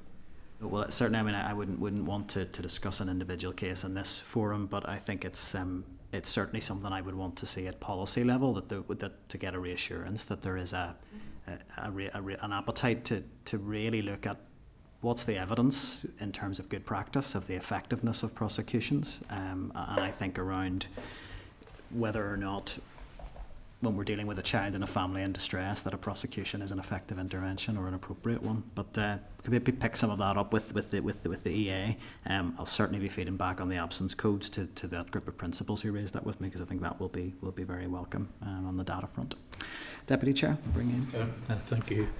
I'm going to be parochial here today because West Belfast has among the highest, if not the highest, absentee rates in the whole of the north. And I'm just wondering, is there any specific plan to deal with the levels of the absenteeism in West Belfast? Actually, there is a specific plan, and the department has been involved with the West Belfast Partnership Board and the Sharing the Learning project, which the department funds. There has been a group established, and Dougie is going to sit on that group from a DE perspective. And we're also going to bring along Education Welfare Service to that group to look at those issues as a whole. So there is a piece of work ongoing, and the department is involved in that in West Belfast to try and identify what are the key issues. That's at an early stage at the minute, but hopefully it'll progress in the next number of months, and we'll continue to support that. So you don't have a plan, you're just putting a group together to talk about it, is that what you're telling me? It's actually the principals and the Sharing the Learning project that is putting the group together. We are working with the group, so we've agreed to attend and provide support. Dougie actually went a couple of weeks ago and presented and provided all of the data that we hold, all of the information that we hold to allow those conversations to happen. So we're supporting that work, but that is being led by the community and led by the schools in West Belfast. And I suppose the question is, what's going to be done differently from what's happening at the minute? Because clearly you haven't been able to get to grips with the high levels of absenteeism thus far. So is there something different that you're thinking of doing? Is there a different plan, different strategy, different operational? Firstly, I think I need to understand myself, and Pat, that I've engaged with them regularly, but I don't know all the nuances within each particular school about what they do to manage that. I know a couple, but I don't know all of them. But I think what we will do is we will look at what is currently in place. There's a number of different good practice things that we've done, and I'm sure some of those schools have already implemented those. But without knowing the detail, I can't comment. And we'll look at the good practice and see what could possibly go in and help to shape the attendance within West Belfast. There's a responsibility for us all. Each one of us have a responsibility, and I'm not negating that any of us have stepped away from that. But we all have a role to play, right from parent to the school leadership, as Claire has referred to, through to the community and wider. And I think it's that conversation will help to galvanise that ultimately. And I would hope, Pat, we will do our utmost to try and improve the pupil attendance within not just that area, but any area that asks for that particular help. And is there going to be any collaboration with other departments, such as the health department, or anyone else? If there's a need for that, we can definitely do that. But absolutely. Well, I mean, I don't think that question even needs asked. If there is a need for collaboration, because there clearly is, and the chair outlined, some of the cases that he's dealing with, children suffering from anxiety who can't get out to school, and they obviously need some psychological support, it would appear. So, I mean, I'm not blaming yourselves for absentee rates in West Belfast. There's a problem there, and a problem that needs to be dealt with. But it needs to be a cross-cutting approach. It needs to be based on collaboration. But one of the other issues that has been highlighted to me is that when children are referred to the EWS and their attendance goes above the 85%, they're sort of discharged by the EWS.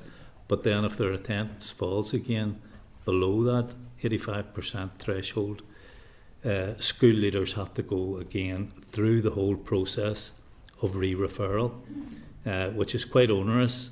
And I mean, one of the big issues at the minute is workload, the workload that teachers have to deal with. And this is an unnecessary, in my view, piece of work that they need to do. If you look at the Tusla example in the south, if children drop below a threshold, then they're just automatically go back into the system at the point that we're at. So is there any suggestion that that's going to be looked at? That's something we can certainly ask Education Welfare Service colleagues to look at. Every school should have an education welfare officer attached to them to have those conversations. Now, I do know there have been some challenges in terms of making that happen, in terms of numbers and resource as well. But it's certainly something in terms of the process that I'd be happy to ask the Education Authority to look at. We can pick it up in the next evidence session as well, obviously, so no, thank you. Cara, you had indicated? Yep, thank you, Chair, and thank you so much to the panel being here today. School refusal is something I'm really, really interested in. I had a meeting last Friday with a number of parents and young people about this issue and trying to understand, I suppose, what's contributing to it and a number of different factors, as you'll know yourself. In interest of time, I just have 3 questions. And my first question is just around when I was listening to some of the parents talk about their children's experience in school, they often felt that if a child for a long amount of time, a prolonged amount of time, had refused to go to school, they felt like the closer it got to exams, schools kind of wanted to almost push them out so that by the time they took exams, it wouldn't bring down the success or the appeal of the school. Is that something you've come across? It's just parents are, from what I've heard, are trying to negotiate with the school, trying to find techniques to make a child feel comfortable. And sometimes what they have been met with in some key years, like 5th year, there's kind of been in some schools to push them out. Is that something you've come across? It's just something I've heard this week. I think it's something that there would be some anecdotal evidence and some comments, probably in the same way that you have heard. But I suppose from a DE perspective, there should be no child should be pushed out of school. Schools have a duty. Parents who are wanting to get their children back into school should be supported to do so. And children have a right to an education, so there is that should not be happening.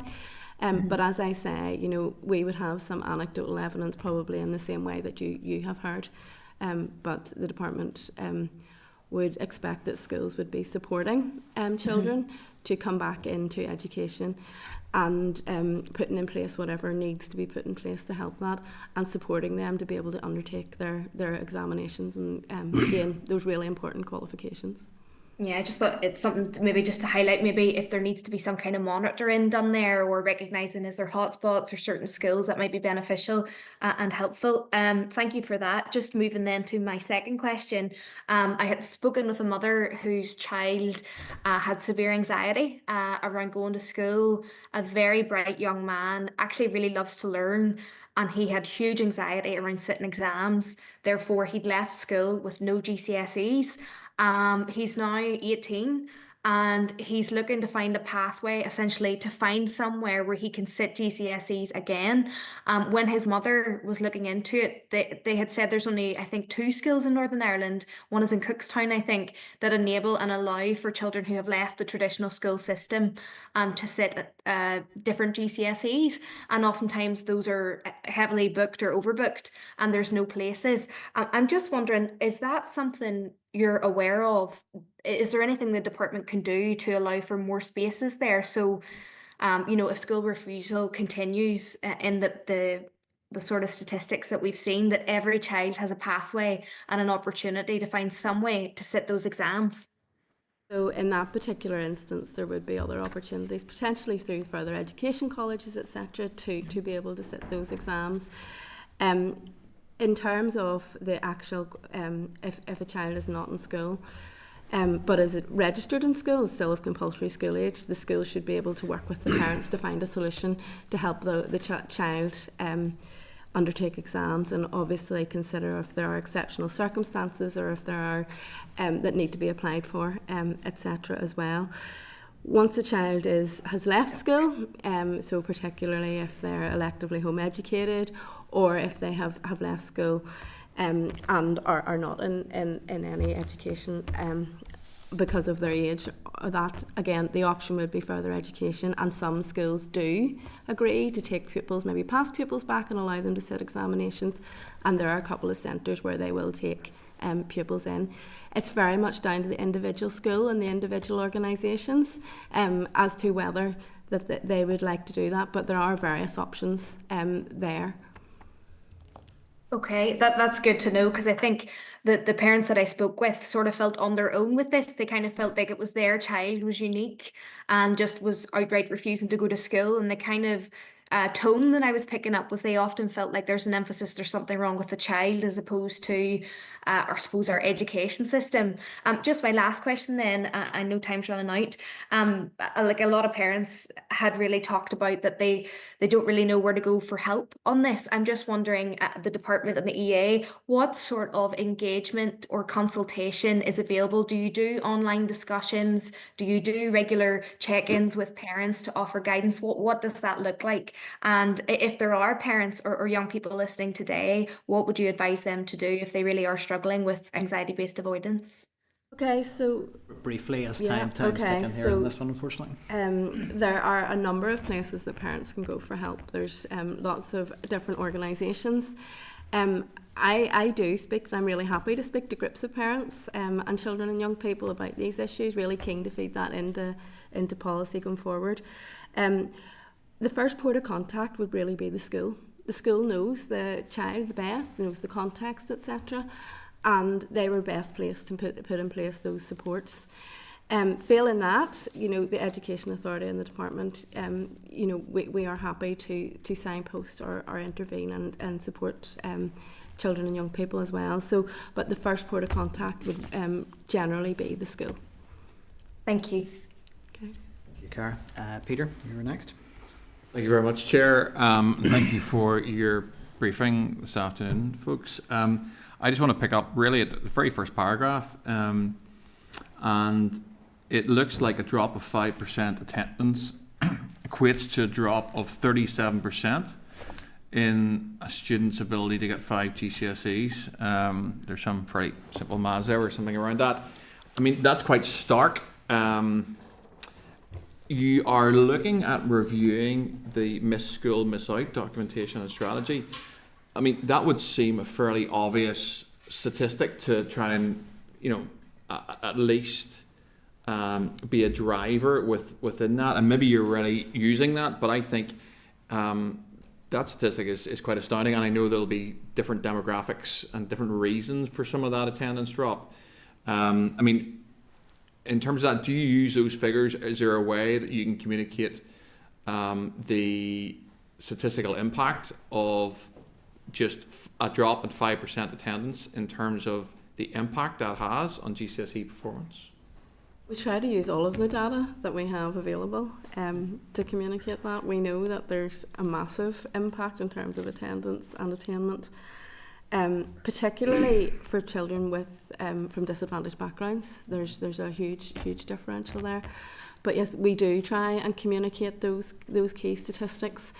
Some of the work that we've been doing around with parents, we've tried to, again, with the statistic around school attendance and equating to exam results, and that 90% being good, and it's actually 19 days missed. We do try to communicate those key messages. I do think there's a role for schools, for boards of governors, and for the wider community to help us communicate those messages as well. And that is really, really important in terms of building understanding of the impact of children not being in school. To follow up on that, Peter, we've done leaflets with that statistic on it. We also promote it during our tweets out to parents and out to when, as Claire said, about reminding them of holidays, etc. So we are using it as best we can. I'll just keep on that theme for a second. I was very impressed by I think it was at Knockmore Primary School, the HERO programme. So their HERO programme, if I'm right, raised attendance by 3%, was it? Over 3 months, yeah. Okay, and that was that. Whatever they did, if you get a chance, I'd love to see it. If you could send it to me, that would be brilliant, because I would like to see that.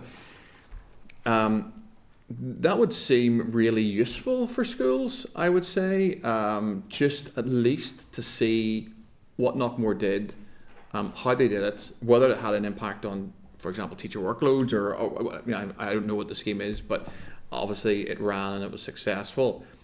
Based on the previous stat, that would have quite a significant impact on terms of, obviously this is a primary school level, but it's still educational at that level, and these are building blocks for obviously for future performance and future GCSEs.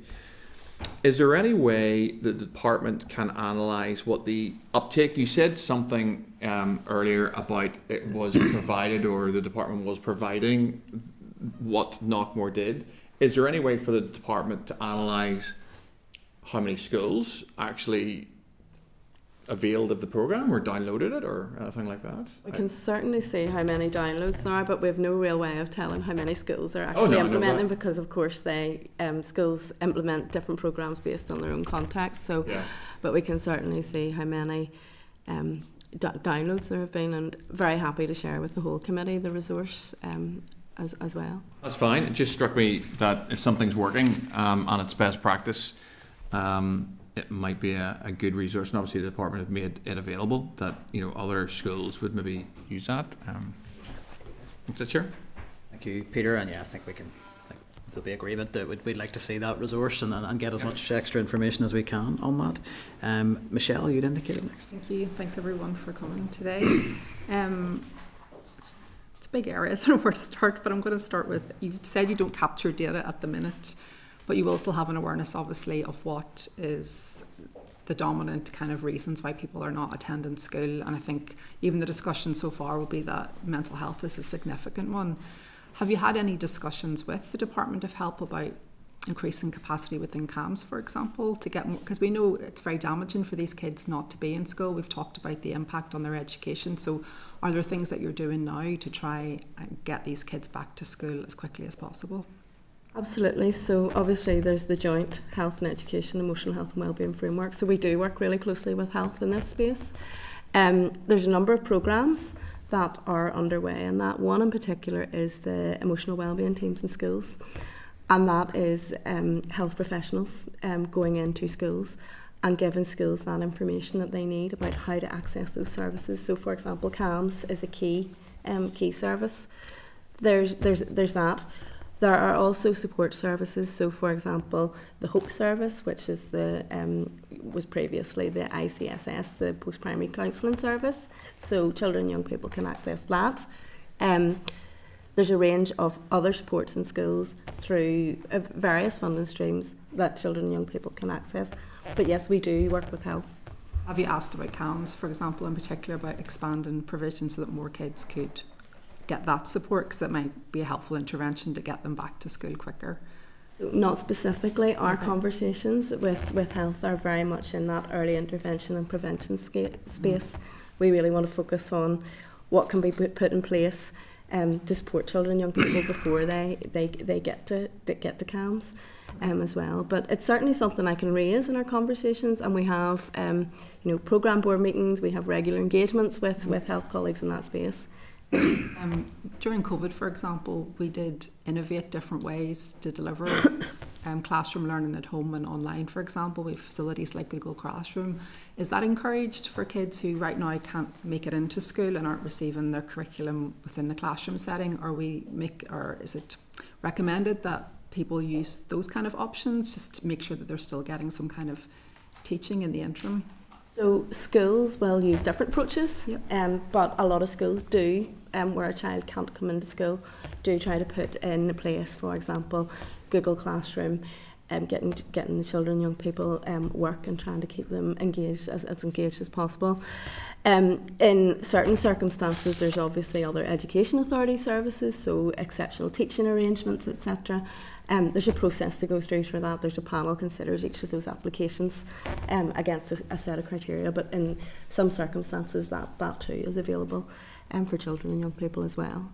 In the new kind of data collection, do you think that's something you would capture, just how, not just the reason that kids are off, but what we're doing in the interim whilst they're still absent from school to make sure that they're still getting access to education? So that is something that I'm not sure we'll collect at a system level, but that's certainly something that schools do collect and schools do have in terms of each individual pupils, in terms of what supports have been put in place as well. Is that something the schools are doing themselves? I'm just picking up just a wee bit on what you said there about the messaging going out to parents around keeping the kids in school. Do you think that's helpful for someone who's desperately trying to get support for their kids? They know their child needs to be in school, that messaging maybe puts additional pressure on them? I don't think many parents are choosing these long absences for their school. I know you may be targeting people who are taking their kids out for 1 or 2 days, but that's not going to have any long-lasting impact. Do you considered the impact of that kind of messaging, the impact it's going to have on those parents and kids to know? Totally, and we know, and I think we've tried in our messaging to actually highlight that we know that there are some children, for whatever reason, find it really difficult to attend school. So we've tried to highlight that in our messaging. So we're trying to reach a range of different parents in different circumstances, but we have tried in our messaging to recognise that we know that there are some children that just can't attend school for whatever reasons. As the waiting list, I imagine parents mostly send out like the services to help me get the kid back to school rather than a leaflet. The last thing was just the chair picked up on the prosecutions. So what kind of monitoring do you do of the EA taking forward these prosecutions in terms of maybe a threshold or a rationale for taking that action forward? It seems like a very last resort thing to do. So do you keep any kind of check on just what's triggering the EA to take that action? So in terms of prosecutions, that's entirely a matter taken forward by the Education Authority. When it gets to that point in terms of prosecutions, that should be a last resort. We do engage with EA and keep ask in terms of the numbers of prosecutions, etc. But beyond that, that really is a matter for EA to deliver operationally. Cathy, you'd indicated. Thanks, Chair.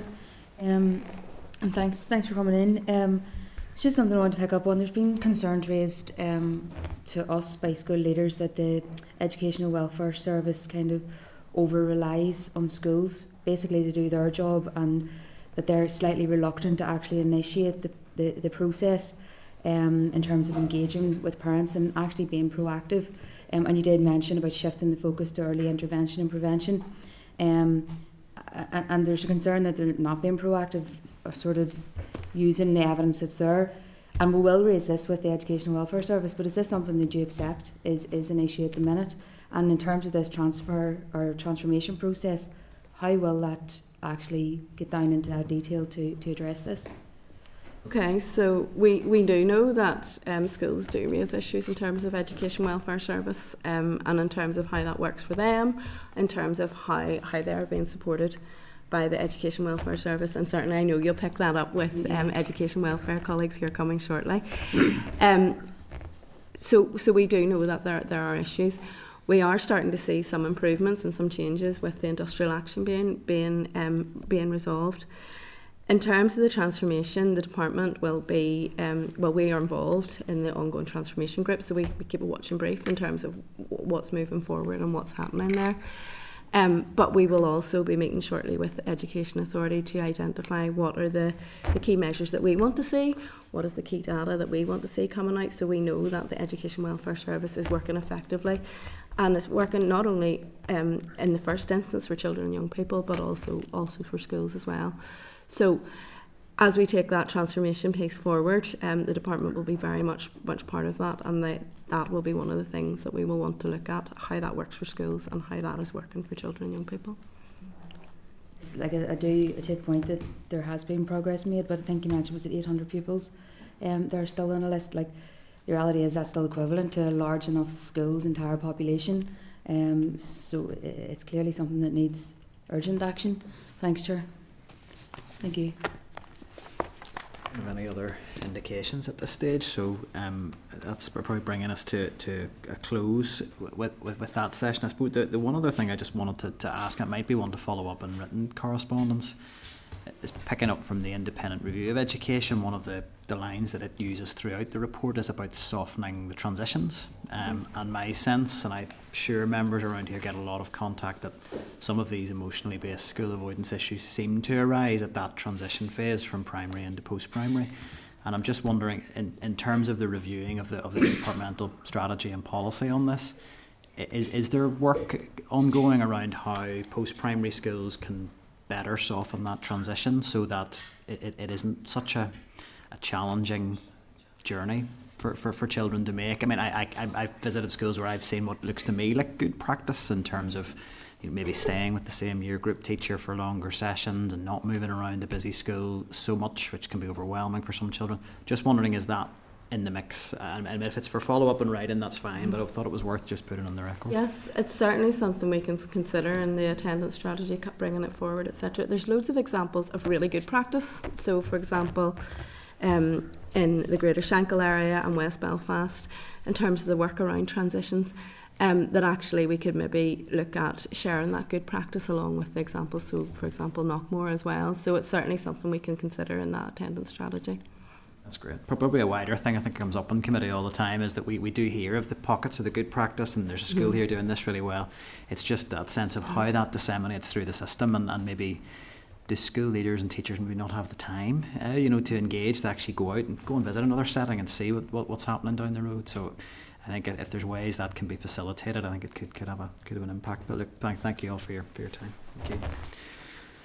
Okay, so while the witnesses are just making their way out, just to really pick up on any actions arising, I think we've clarified definitely on Knockmore that members are keen to get some more information on that and to get a sense of the level of take-up among other schools.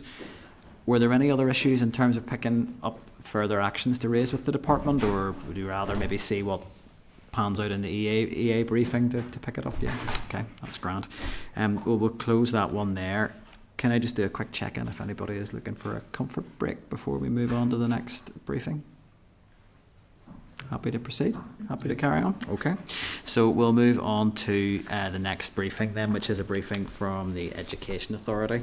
Again, on the issue of attendance, but specifically around the Educational Welfare Service, which we've covered in a fair bit of detail in that briefing, so we'll hear a little bit more on that now. So if the witnesses could come through. I would just again draw members' attention to the relevant section of their pack. So we have it's item 7.2 in members' packs there, and the clerk's cover note at item 7.1. and that gives you the clerk's briefing note and the briefing from the EA, and that's running from page 52 onwards.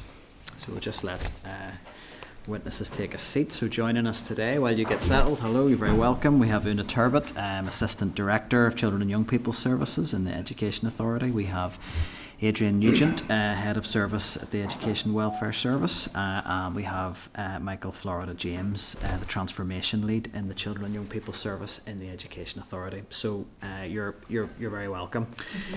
We will really hand over to you guys for an initial briefing at this stage. I know we had your written briefing, which was very much appreciated. I would ask for a presentation of up to 10 minutes, and then we will move to question and answer from there. So over to yourselves. Okay, thank you.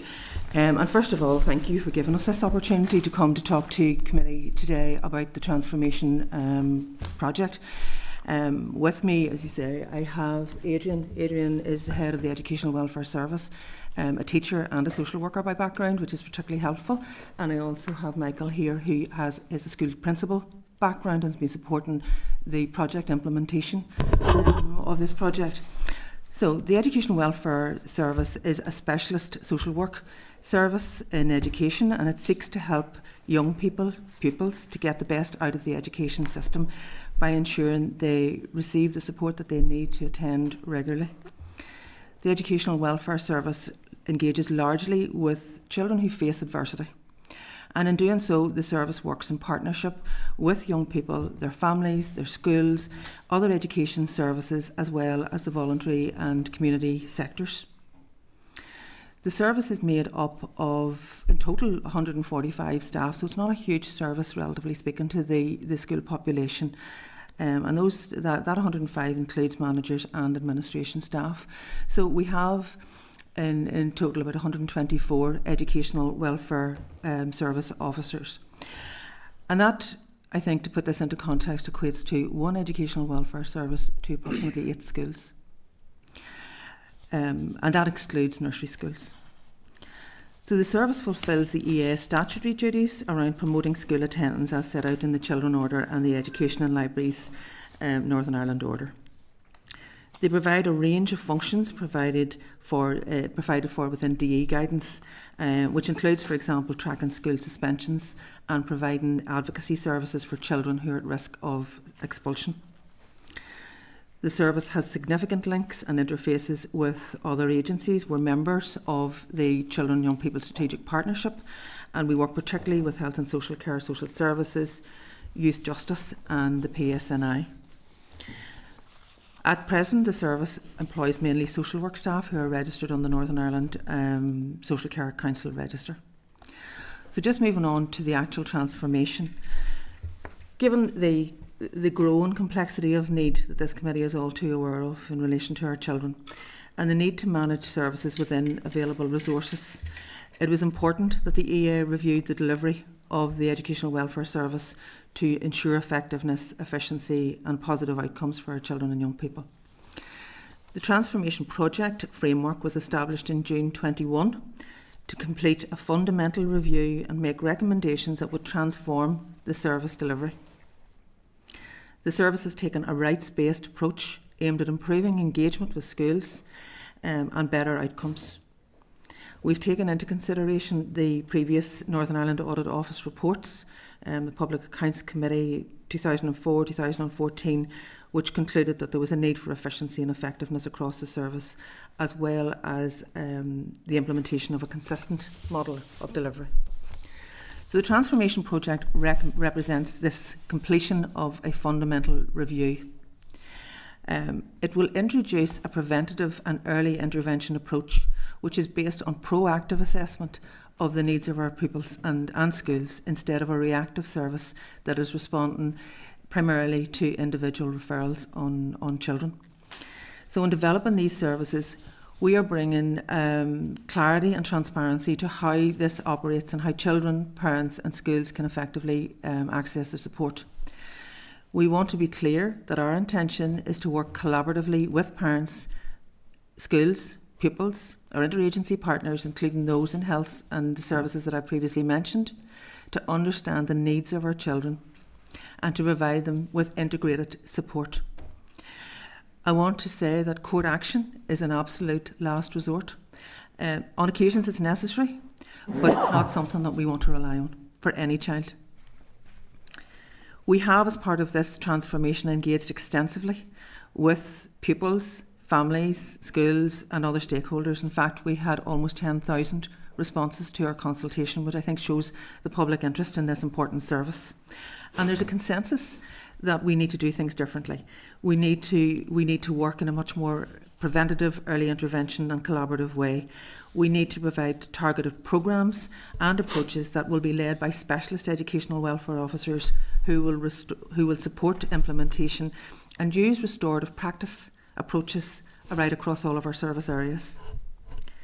Specialist educational welfare officers will also develop regional programmes to address particular issues, including emotional health and well-being, children missing in education, elective home education, young carers, and support for pupils who are attending IOTAS.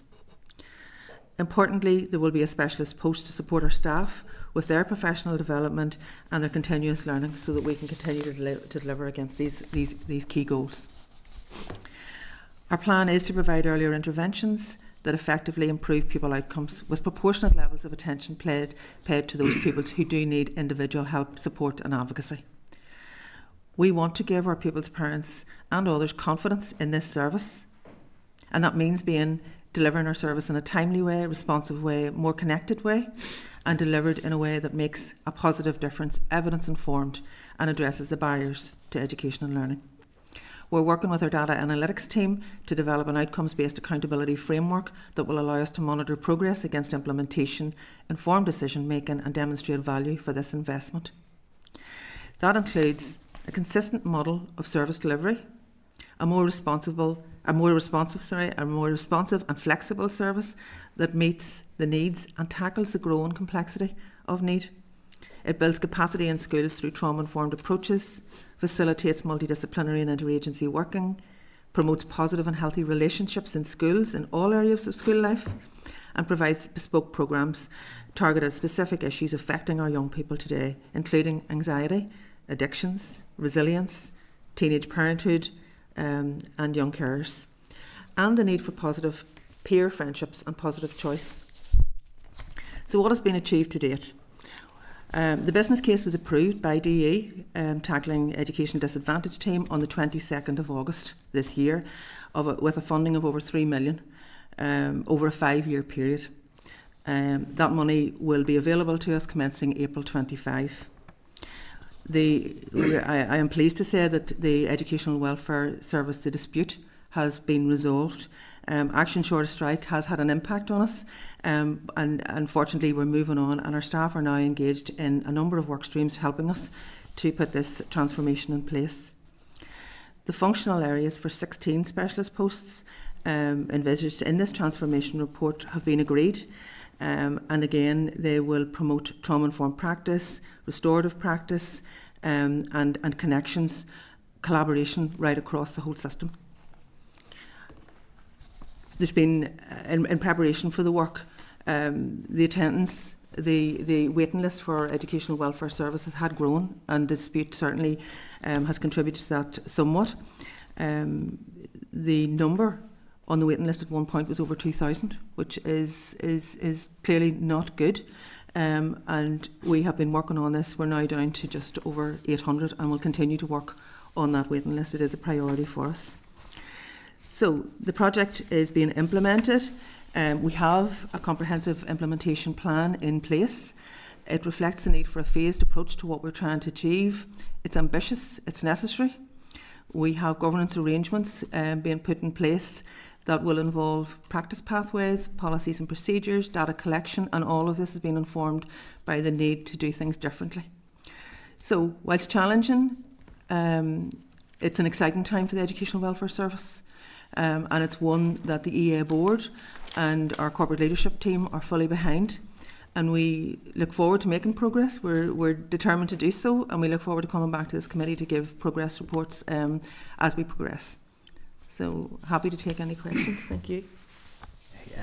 Thank you, Una. So I'll make a start, and I suppose it's to pick up on something that I raised with the department to begin with, and it's around the level of investment in this. So I mean, there's a lot to welcome in this in terms of the child's rights focused approach, identifying some of those particular groups who may need a bit more of a bespoke provision, taking a more preventative early intervention approach. I think everyone around the table here will be very supportive of all that. The money looks like a sort of 3.1 million over 5 years. Couldn't really get an answer from the department.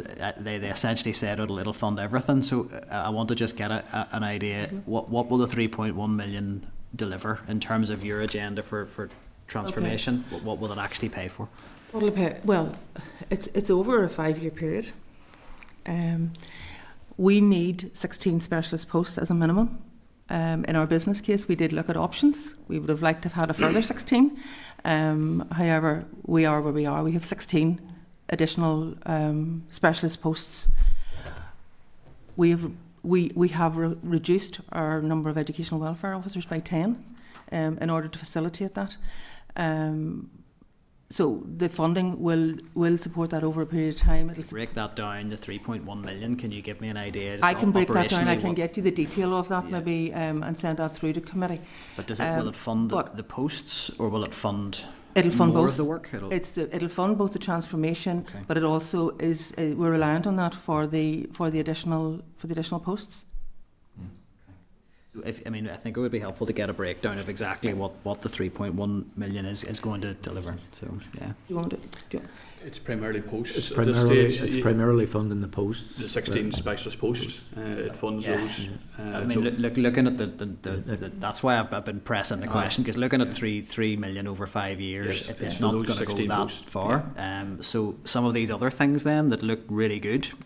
So around the bespoke services that you could refer a particular young person into, and some of the work specifically, and maybe additional work that's needed around the early intervention approach, or all of, is there money in the pot to do that work, or do you need more resource? I suppose what we envisaged was that the specialist posts would take the leads on that and then work with the EWOs that are in situ to try and develop those and make it more preventative and early intervention in nature. I suppose it had probably been fairly reactive, and maybe continues to be that until we get those specialist posts and looking to see what are the programs that we can develop, and they were taking the lead in that, and that's what the hope was for that.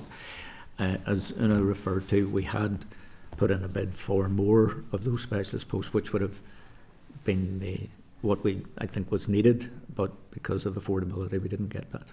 Yeah, I think it's important to say that the approach that we're trying to take with this, and clearly we haven't to cut our cloth, but the approach that we're trying to take is a restorative practice approach, so that it's not just what the Educational Welfare Service can deliver, it's what can be delivered by building capacity within schools. So 5 of the 16 posts will be restorative practice specialists, and the idea will be to go in and to work with schools in order to support a culture of trauma-informed practice and restorative practice, so that as opposed to, the initial reaction maybe be to send a young person to detention, or to suspend, or to take those types of measures that have been taken in the past. It's to do this differently. It's to get behind our schools, to help them to understand what are the needs of our children, what's driving their behaviours, what are their circumstances that actually lead them to be in these particular situations, and how can we support the whole school community to work with our children and to understand them differently and to do things differently. And I think that, Michael, you may want to say as a principal of school. But I suppose one of the things, there was a hierarchy of the intervention. So there was the universal interventions, which we would see that schools, DE, ourselves, that's even just regarding the messaging around the positive aspects of being attendant at school and what benefits that produces for everyone.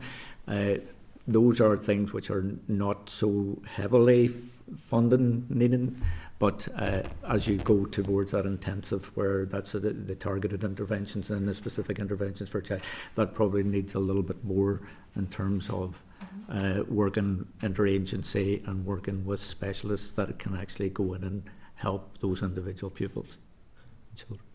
No, look, that's helpful. I suppose it's just trying to understand that the department are saying a lot of things around, you know, the need for a new approach. That's to make sure that the resource that's coming operationally to deliver that is adequate. I don't want to put words in your mouth. I am hearing that more is needed. So I think certainly we can raise some of those questions with the department. I just had one other question, and I don't want to labour it as other members will want to come in.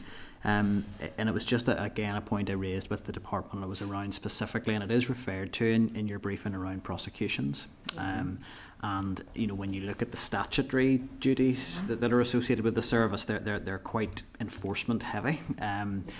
And I just wanted to get a sense of with the sort of transformation work that you're outlining, whether another look at prosecutions and how they're operated is something that's in the mix there, because I would be interested to know what the evidence is in terms of the impact of that and actually delivering any change, and if we are concerned about the welfare of children and young people who are experiencing maybe anxiety because of their maybe not having their needs met in terms of special educational needs, or the broader emotional based school avoidance type scenarios that really are rising in number. Whether fining a family is in the best interest of that child and will actually deliver any material change. I'd be really keen to get a sense of whether there's work ongoing in that area. There has been some reports, mainly in UK, I think, in relation to the ineffectiveness of court proceedings. Now, that said, we have a responsibility, and in relation to this need, we'll say a wee bit more about it. But I want to say, as far as this being a solution to a child's situation, it's absolutely not. It's a process that goes through, and parents have a duty to make sure that they do everything in their power to ensure that their children will be in school and supported with their education. But that is not our, we need to think, that's why we're clear that it's actually preventative early intervention strategies, working with families to make sure that they're supported, because let's face it, a lot of families are under pressure as well, so that they're provided with the support that they need in order to support their children. Adrian, do you want to say something just on the numbers? Yeah, Chair, I suppose we see a reducing trend in terms of court action, and maybe a swing away from magistrates court more to family proceedings court, whereby it's more of a joint intervention between ourselves and the trust in respect of supporting the family. In essence, in advance of going to court, we look at solution-based practice. We look at utilising family group conferences and looking at mediation, looking at what supports we can get in terms of family before we go into that world, because it's when I suppose court is difficult, but when you get a lack of cooperation from a parent in respect of a child, that's where you have little choice in terms of statutory responsibility. That's where you end up in the court realm. So it's something we're looking at, and we would hope that in essence with the service and with the transformation, if we're actually, and I've alluded to this, flipping the service nearly on its head and going away from a reactive type of a model to a more intervention based model, we would hopefully reduce the need for courts in respect of parents, because as you allude to, I'm not sure it's the right thing to take a parent to court who hasn't got means to pay a fine in the first place. So and we would concur with that thinking. So would you consider it appropriate to take a parent to court if their child was on the SEN register, for instance? It hasn't, in terms of looking at it, because again you're working across services there. You're looking at what are the needs of the family, and it's not something that we'd probably land ourselves in. But honest with you. Well, I mean, I would urge the service to take a long, hard look at it, because there is some information that I would be brought to my attention that certainly caused me to pause and ask the question around even some of those prosecutions that are in the system, if everybody's comfortable that they're appropriate. It's just that comfort blanket of cooperation versus the ability of the parent or carer to work with you, and if you're not getting any cooperation, unfortunately, court has to be utilised in that respect. So it's a professional judgment as much as it is anything else. I'm certainly never going to be in a position where I would in any way want to dilute the level of parental responsibility to ensure your child goes to school. Absolutely, I'm just I just am highlighting in terms of the direction of travel with transformation. For me, prosecution feels to sit slightly at odds with some of the things that we're hearing in the rest of the presentation. Look, I'll hand over to the Deputy Chair. Thanks, Chair. And I suppose on that last point, I mean, there are some parents who don't care if their children go to school or not, and those ones need to be identified. But I know from my own experience with children, they won't always do what you want them to do. That's it's as simple as that. But anyway, West Belfast, as you probably know, has one of the highest non-attendance rates, and it has remained stubbornly high. And speaking to stakeholders and school principals and so on, in West Belfast, they feel that there's a need for some sort of bespoke plan to try and tackle those high non-attendance rates. Is there any plan in the offing? Has any thought been given to that? Yeah, I think it's important to say that in areas where there are areas of poverty and deprivation right across, those are the areas that are more likely to see children whose attendance is poor.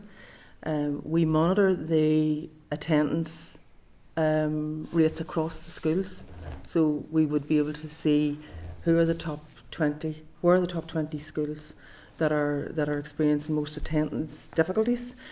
Our plan is that what we will do is we will go in and wrap around those schools through a multidisciplinary EA service approach, working with, for example, with the educational psychology service, or being well, doing well, or restorative practice, all of that, bringing that all together and working intensively with a school with the intention of creating improvement, and then moving on, because that's what we will have to do. And how easy is it, Una, to pull that multidisciplinary team together? I think it's not easy. Like, I'm not going to pretend this is going to be easy, but we do have that resource at our disposal, and I think there's a willingness right across to take this collaborative approach and to work together. None of our services, so for example, if I was to look at addressing bullying service in our education authority, bullying is one of the reasons why some children will not go to school. Because they feel intimidated, because they're not comfortable and they don't want to be there. So we need to pull together, and I think it's in all of our interests that we work together on these issues. And that, I think, by targeting particular school, either communities or particular schools, if it's a particular problem, that gives us more intense input into those particular areas. And we need to learn from that. We need to work through that and learn from that so that we can scale up the best practice coming out of those approaches. Adrian, you might want to say something just about... I'll touch on 2 points, Deputy Chair. I met with the principal reps for West Belfast recently, and the issues that you raised were raised by ourselves, and I alluded to the fact that what we're looking at probably from a transformation point of view is that consistent model of support, because we had a fractured service in the past when we're looking at consistent models. But the report, transformation report, in terms of the intensive model for schools, it alludes to the fact that things where we would look to, and I shared that with the principal at the time, was looking at team around the school, team around the child, improved collaborative working between CYPS services, the opportunity for EWOs to be placed in school and targeted schools for a time-limited period to work towards agreed outcomes in collaboration with school development services. So those are the types of things we're looking at. And in terms of that area, one of the things we're also looking at is pre-referral sort of triage clinics with parents, whereby schools alluded, and the principal in that area alluded to the fact that the bureaucracy was a problem. So what we're trying to do is actually get around that by actually meeting parents in essence before they're referred to ourselves. The different in respect of all, we have to have consistent models as well. So to create a differential in respect of one area versus another area, we'll be challenged in respect of that as well. And so we're looking at digital solutions and digital referral forms for essence to just expedite referral procedures. But we're also trying to get away from referrals, because we want to get into the world whereby we're actually more front-facing in schools delivering a model of support. So that's... On the issue of referrals and on bureaucracy, I mean, one of the other issues that has been raised with me is that when children are referred to the welfare service, once their attendance goes back up over the 85%, even if it has only risen 2 or 3 percentage points, they're effectively taken off the welfare service books, and in many cases they drop back down below the 85% threshold, and that means then that school leaders have to go through the whole referral process again, kids on waiting lists for months, and so on. In contrast, the TUSLA system in the south, if a child drops down below the threshold again, they automatically go straight back to where they were before they had been discharged, effectively, you know. I think that's exactly the problem that we are trying to resolve through this transformation approach, that we are not reliant on, you know, a specific criteria such as the percentage attendance rate in order to intervene. So our responsibility then will become getting in much earlier and continuing to work not just with that child, but working with the class, working with the year group, working with children who we can predict where there's going to be groups of children who are going to maybe struggle. So, for example, children moving, we know that there's an increase in attendance issues in Key Stage 3 when children move from primary school into post-primary school. So it's about us working with these specialist practitioners to develop programmes that will go in and that will actually take a more universal approach, working with all children, and then from that, then working with the school staff and the principals, we should be able to identify those children who need more support and more targeted intervention. But we need to get away, I absolutely agree, we need to get away from very narrow criteria, because that doesn't reflect our understanding of the needs of our children and their circumstances and their own personal contexts. Thank you. Danny, you were next. Thank you, Chair. And just following from Pat, I was going to ask a very similar question. So just on your answer, so in the transformation part of it, will there be a streamline then for re-referrals? So if children have dropped away? Do you want to take that, Adrian? Yes, Danny, it's one of the things we're looking at in terms of, and whenever I spoke to the principals, the points that were raised by the principal group were excellent in that the frustration of re-referral and the delay. Now it's a double-edged sword if you're looking at it from our point of view as well, because in May 24, June 24, we were sitting with over 2,000 young people on a waiting list.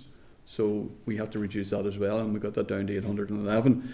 So the pressures in terms of actually allocations of cases as well. But what we're looking at is a digital referral process which expedites the level of information that we received initially with maybe additional information just to update, so we can actually get the referral through quicker then. So the current system doesn't allow us to do that, but we're looking to create a model around that. Because as Pat said, the TUSLA one, they're going right back to where they left off. Yeah. They needed to take that support. I think that's something we take on board and to work to get that streamlined referral. And I done a wee social media piece just asking parents around attendance and really worried about, particularly in West Belfast, the drop off, and some of the messages came through around the anxiety and the bullying, all the ones that have already been said. But are you concerned about, some schools are doing an awful lot of heavy lifting when it comes to maybe special educational needs, or if I look at the percentages and the numbers, now I'm only talking about West Belfast, but you would have it the whole way, is that there's comprehensive schools seem to be very low, and on the same road like West Belfast, the grammar school is, of course, it can always be better with attendance, but they're sitting in the mid 90s, low 90s, where we're looking at some schools on a stone throw away dropping down as low as 82%. It's a real worry. It is, and I'm just trying to get under the skin of that to understand why, and that is why it's important that we use a more targeted approach. We have a limited resource, and it's important that we use that in a more targeted way. So the school who has 90% that's not where we're going to be spending most of our time, albeit that all children, I think should have access to this service, particularly the preventative approaches.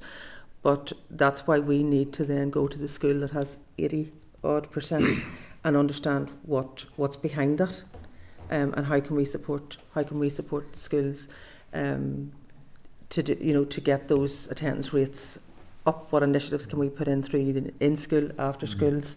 I also think it's fair to say that there's maybe some systemic difficulties that those schools might face. I'm not sure what the schools are, but the research shows that if the children are feeling that they're welcomed into that school, and that can be the school environment. So it maybe the building, if it's old and cold, that's not as welcoming. So, there can be issues there that need to be addressed as well. But that's, as I say, a systemic issue. Yeah, I take that point, but just talking to some of the school leaders and that I've engaged with as well, there's a lot of children transitioning from P7 to first year whose literacy skills are low, maybe not even reading, and then that leads into the bullying and all the other side of it. And this is my point around some schools are doing the heavy lifting on everything. And if I just look at West Belfast as a pocket, you could say socially deprived area, you could blanket all of it, but if our schools only a stone throw away from each other, and one's sitting at 84% and someone's sitting at 82%, there's big, massive issues there. It's just more of a point.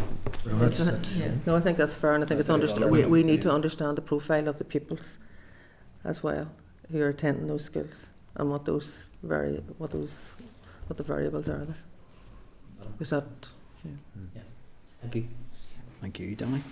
Kathy, you were next. Thanks, Chair. Thanks very much for coming in. There's been concerns raised with us by school leaders and school principals that the Educational Welfare Service is at the minute completely over-relying on schools.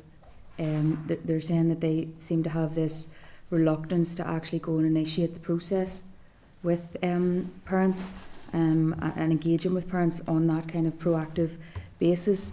Is this something that you accept, is an issue at the minute? Like you already mentioned, I think 124 educational welfare officers, it's a big workload. But more specifically, how is this process of transformation, going to address this and address these concerns? And I know you mentioned there about building capacity within schools as part of this. I think that on a standalone might add to concerns of these schools, that it's going to be pushed back further onto them. Yeah, I think whenever I'm thinking about that, I'm thinking about the relationships within the school. So our children and young people will engage better with people who they know and who they have relationships with.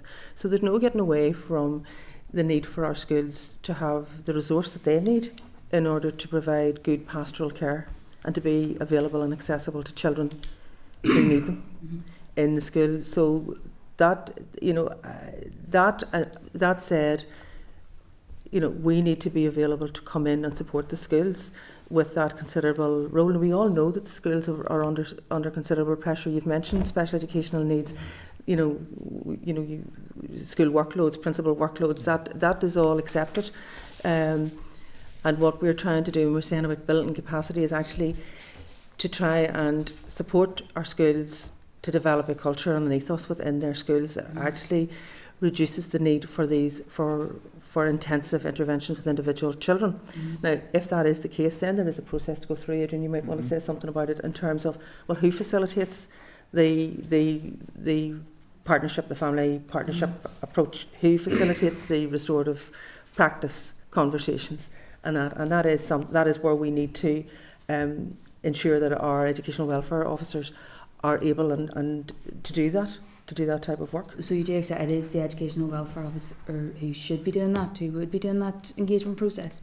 I think there's a partnership. There's a partnership. Yeah, that needs to be developed. We will have legacy partnership arrangements with schools, and one of the things we'll be looking to do is rebuild that again, because during industrial action we couldn't fulfil the agreements really in many respects because of the mitigations of industrial action. But one of the things, and when we get the new posts recruited, in terms of the specialist posts, we'll come back out to schools again to draw on those partnership agreements to make it very clear in terms of what's their offer, what's their expectations from schools in terms of profiling the needs of child and the referral process across ourselves. So that's a working process. We haven't concluded that yet, but I think it's important to say that we'll include school principals in that decision making around that. So we'll not be doing that on our own. We'll be asking for feedback. And one of the aspects of the transformation plan is to create an implementation board. So we'll include school principals in that as well, so that we have buy-in from the start, and we'll also have their voice in terms of what works or what doesn't work. I understand that, and I get that, this, looking at that proactive approach and moving forward in that, but there still is that, I think it's the 800 pupils, and there will still be concerns of those school leaders of And there that certainly intervention. will. It's just whenever we started our engagement, I would have said that the feedback that I was getting from schools and school principals was that EWS was a very valued service. I think Industrial Action has put a bit of a dip in that, and maybe just with the Action Short of Strike, and they weren't maybe reacting as well as they possibly could have. And that, the other thing I would pick up as a school principal, whenever I see building capacity in schools, I think, oh, so that's over to me now, and I can understand that. But I can also understand that there are some schools that have good capacity and are doing things very well, and schools that maybe need to learn how to do that, and have that capacity. So Are we given the resources to do that? That's So. Okay, thank you. Sure. Michelle, you'd indicated next. Thank you, folks, for coming today.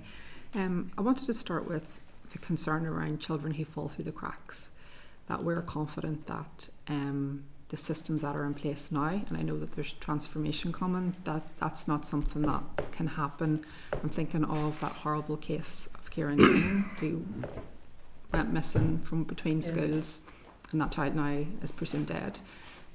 We have a situation where we have kids who are homeless and move between different temporary accommodation, who are perhaps coming in from refugee status and again are being moved around. They're in a school, they're not in a school.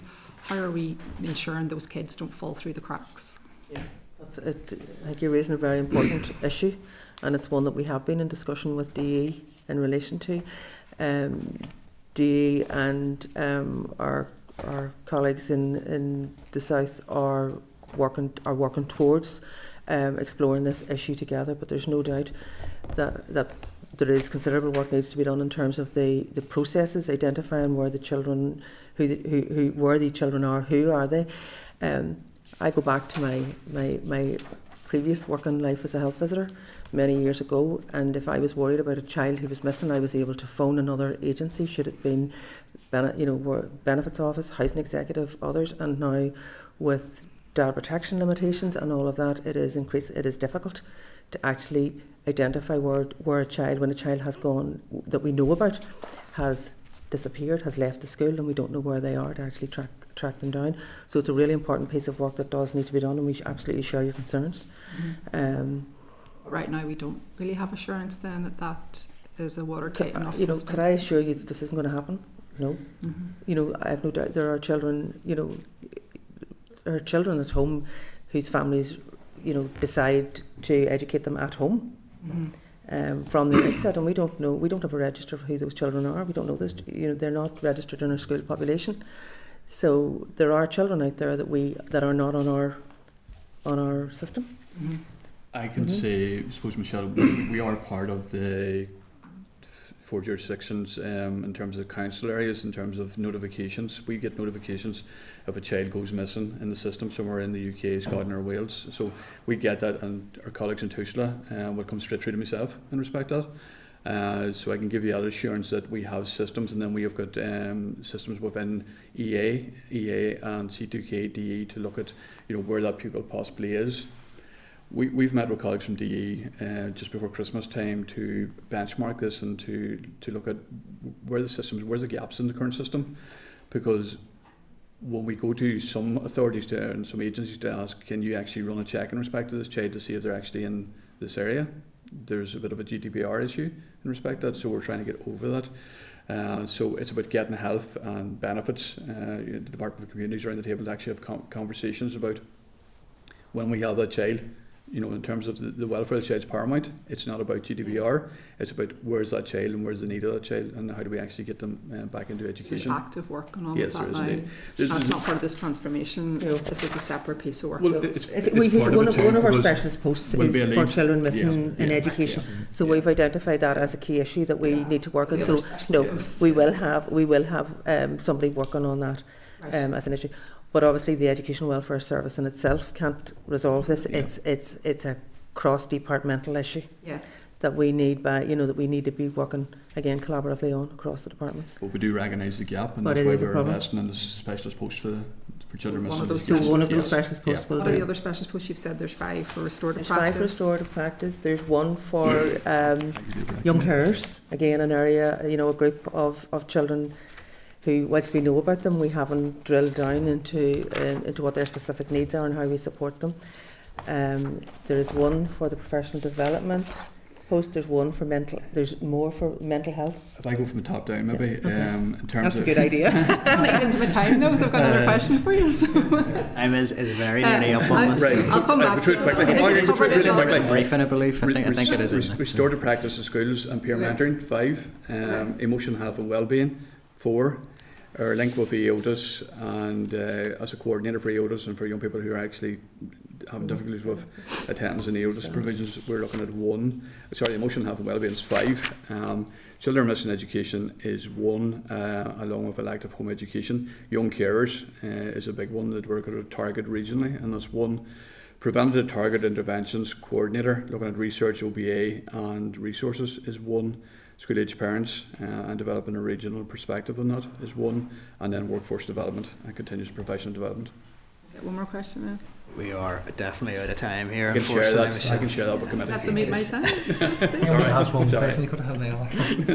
Just conscious of time for other items on the agenda as well. I'll bring David in now. Thanks. I'm going to go back to where you'd sort of left off there slightly, because it may well be that I wasn't just following exactly.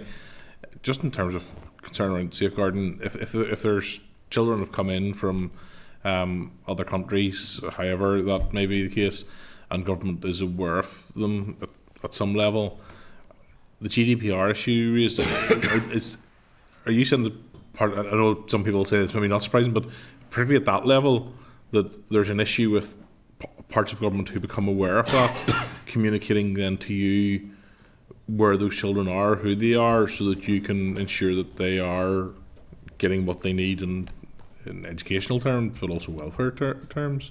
I suppose the gap, David, is in some respects we don't have a policy per se that enables us to go to those other agencies and reflect a position of concern. So it's not there. We have one with PSNI currently, but we don't have one with, for example, Department for Communities or Benefits, whereby we all have that unique identifier in terms of a national insurance number, and you know, if we could put that through the system to try and identify where our families, because most of the families that have come here will, you know, if required, will seek benefits.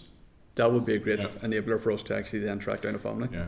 I think it's important to say that if a child is at risk of harm, we have evidence to suggest that a child's at risk of harm and in need of protection, well then information, you know, everyone has a duty to share that information. But it's concerning me though is what you don't know. That's the issue. If there are children out there that are just not being seen to some degree, and I'm sure there are.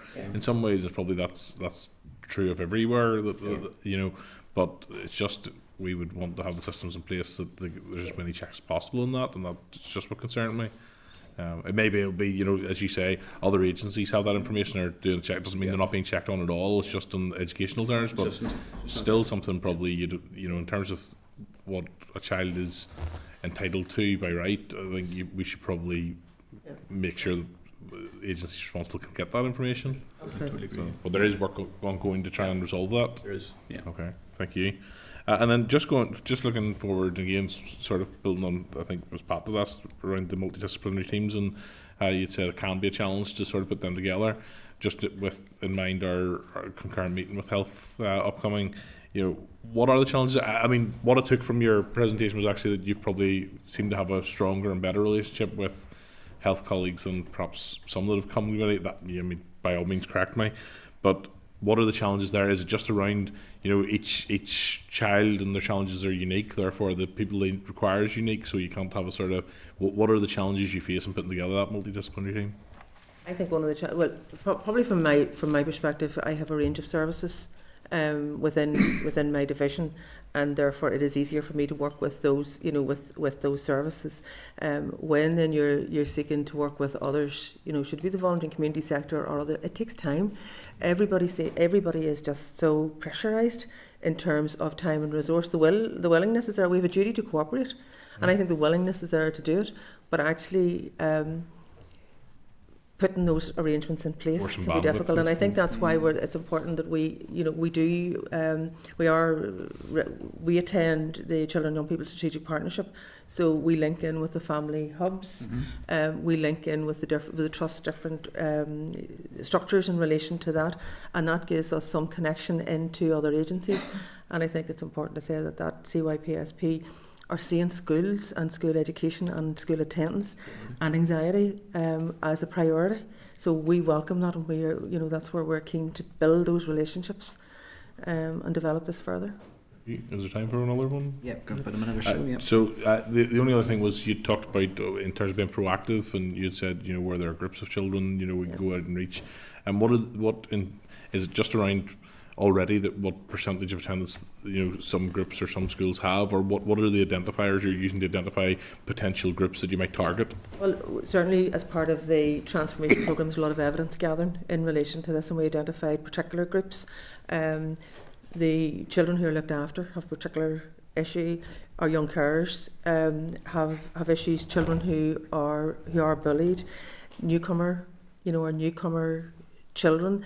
We talked about teenage mothers in the past. We've changed that as teenage parents, so that it's about our young men as well who are fathers. So some of those groups, not just through school, maybe it's maybe other groups you would recognise that people are maybe engaging with because of those particular attributes. Absolutely, Okay. yeah. Children out of school, children who have been, you know, repeated suspensions. So there are particular groups of children that we want to put programmes in place with them in mind, particularly. To address their needs and understand their needs and work with those young people. Yeah, thank you. Is that you, David? Yeah, okay, that's grand. That is Peter next, I think, is the next indication. All right, thank you, Chair, and thanks for your presentation and evidence this afternoon. And look, I'm very encouraged by some of the words that I've sort of scribbled down on the way through. You know, preventative strategies, early intervention, we hear that a lot. Obviously trauma-informed, because a lot of the cases that you're dealing with, you know, are kids who, you know, are existing in very difficult circumstances, you know, very difficult parental circumstances, I'd imagine as well.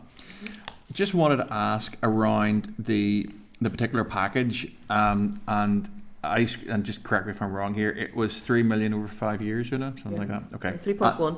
3.1 over 5. Million. And that seems to be, from what I've gleaned this afternoon, post-based. It's sort of funding effectively 50 posts. In the main. In the main. In the okay. main. In the main. Yeah. Okay. Is it a program? I mean, you may tell where I'm going with this. Obviously, there's going to be posts in place.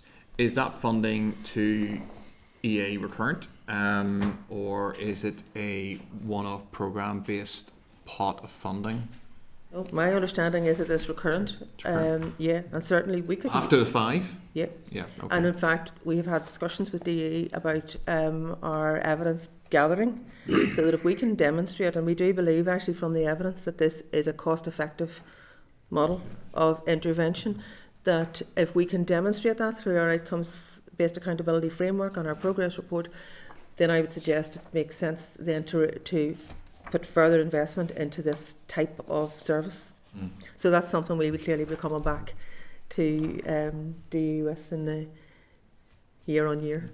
Okay. And you've kind of answered my second question, which is quite nifty because you didn't know what it was, but you have at the tail end there. I was going to ask, and you may want to put a wee bit more detail on it, but it's really about how you monitor the success of this program, because it's obviously, if the funding is there, I mean, you know, it'll be reviewed before the 5 years if you're going to make. Obviously, I get that, but it's really to look at, and you mentioned some methodologies on your answer there about how you might measure that, but it really was to ask a question around, you know, in 3 years' time when you start to review this, you know, how do you know if the investment has been successful, and if it has been really successful in terms of it becomes an invest to save measure nearly. You know, would your expectation be that actually more money could be targeted into this particular area?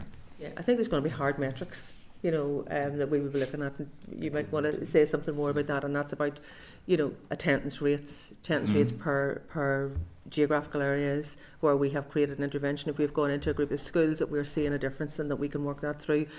but it's important in that others are telling us that this is actually working.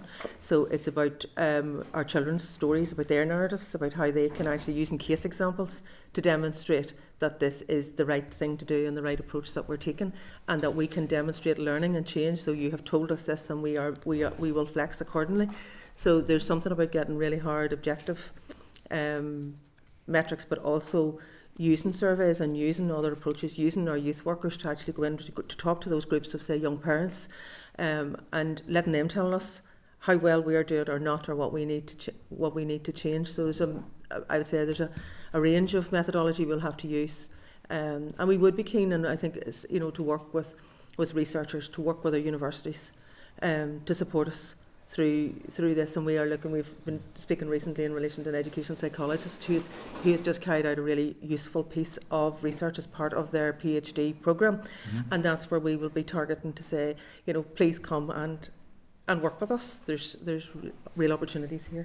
I suppose in short, Peter, there is a business benefits realisation plan. It's and it's very complex in terms of what even sounds complex. Just said it. And the baseline values are, I suppose, where we need to get to in terms of actually targets. So that's tied into the business case. Wow. And we have agreed with DE to review it probably within the next 2 years to see if option 6 is a realistic target, maybe at some stage. Which was our original. Okay, yeah, no, that's good. Look, it'll be really interesting to see the impact of this. We just had Claire and the D folk in, and we just heard how a difference in 5% attendance has a difference in 37% drop in 5 GCSEs, and that mirrors, in other ways at primary school level and at other metrics. So look, it's a really important area. I wish you really all the best, and hope to see you with some metrics in 2 years. Thanks, Chair. Thank you. Peter, and thank you all for your time here. I've not had any other indications, so we'll be wrapping the session up, and I think we'll maybe have a chat about any specific follow-ups in terms of anything else we want to raise. I think there were some things that carried over from the department session as well, but thank you for your time. Thank we do look forward to seeing how that Thank transformation work rolls out.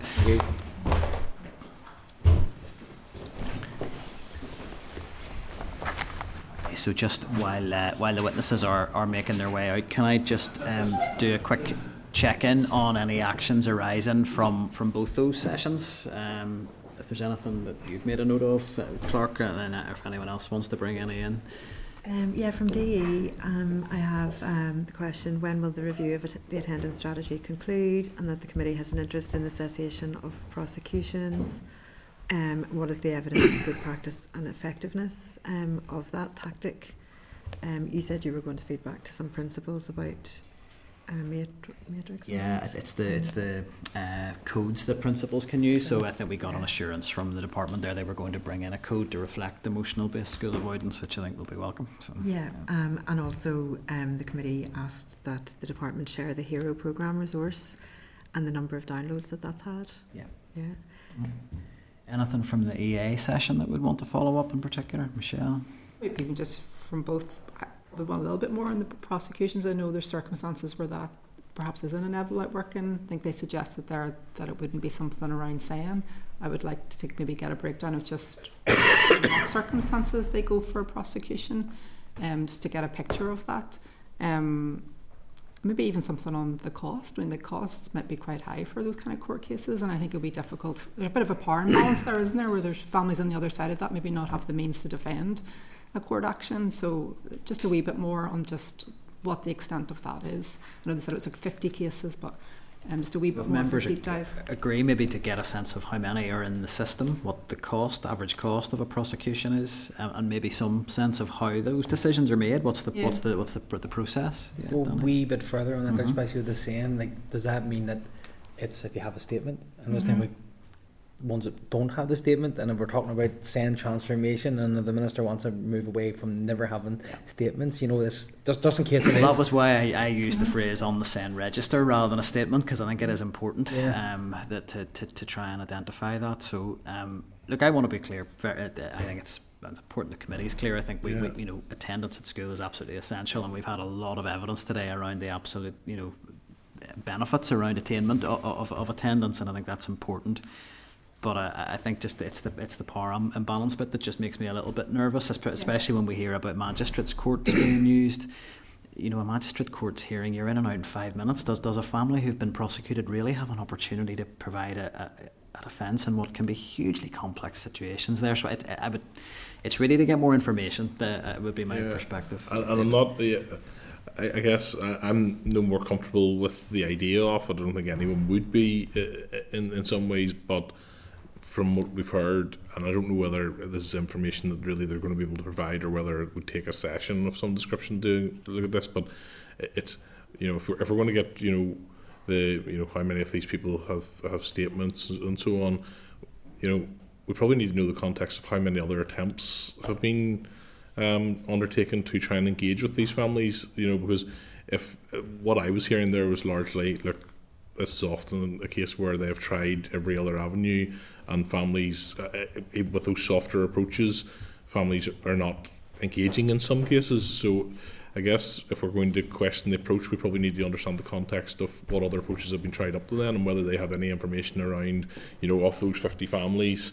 But here's without, you know, an anonymised list of here's other interventions that we have tried with these families and haven't. Yeah. No, I mean, I think it's pretty reasonable to ask that question. I suppose perhaps maybe I didn't articulate it well. I think around what is the process that gets you to that stage. And again, what's the decision making? Who makes the decision in the EA? Is it a director? Is it a panel? Is it, you know, how does that operate? So just keen to get a bit more information, because it did for me just feel a bit out of kilter with the rest of the approach. But it actually feels to be more than I expected to be live at any time. You know.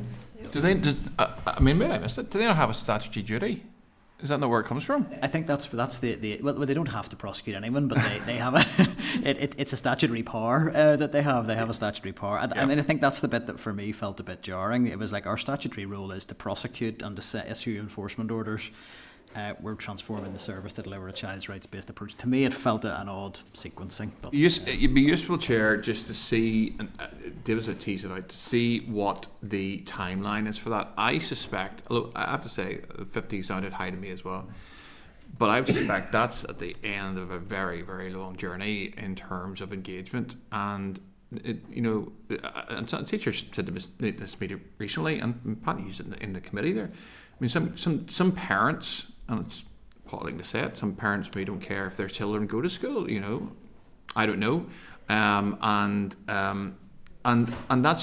that's really challenging for the children, who should always be at the heart of what we're thinking about. You know, I know that parents are in difficult situations, but our primary focus should always be on the kids and making sure that those children are looked after and cared for and given a good education.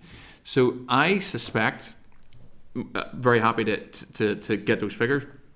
I suspect, and we'll look forward to seeing what that timeline in terms of how EEA progresses, you know, how many visits there are of EWOs, where the restorative justice kicks in, you know, where the mediation kicks in and all that. That would be interesting for me, but I suspect it's at the end of a long process. And it'd be good to get the information to nail that down, Michelle. Well, I mean, sorry, Debbie, don't. Okay, no, it's okay. Go ahead. No, go ahead, Michelle. It's on the appropriateness of the intervention. So time alone shouldn't be the measure of whether that's an appropriate intervention. I think there'd be more to it than that. And I know there's a case I've dealt with from yesterday that I think it warrants this kind of question being asked on it. The other thing I was going to raise was just the children falling through the cracks. I think I'd probably want to know more about that.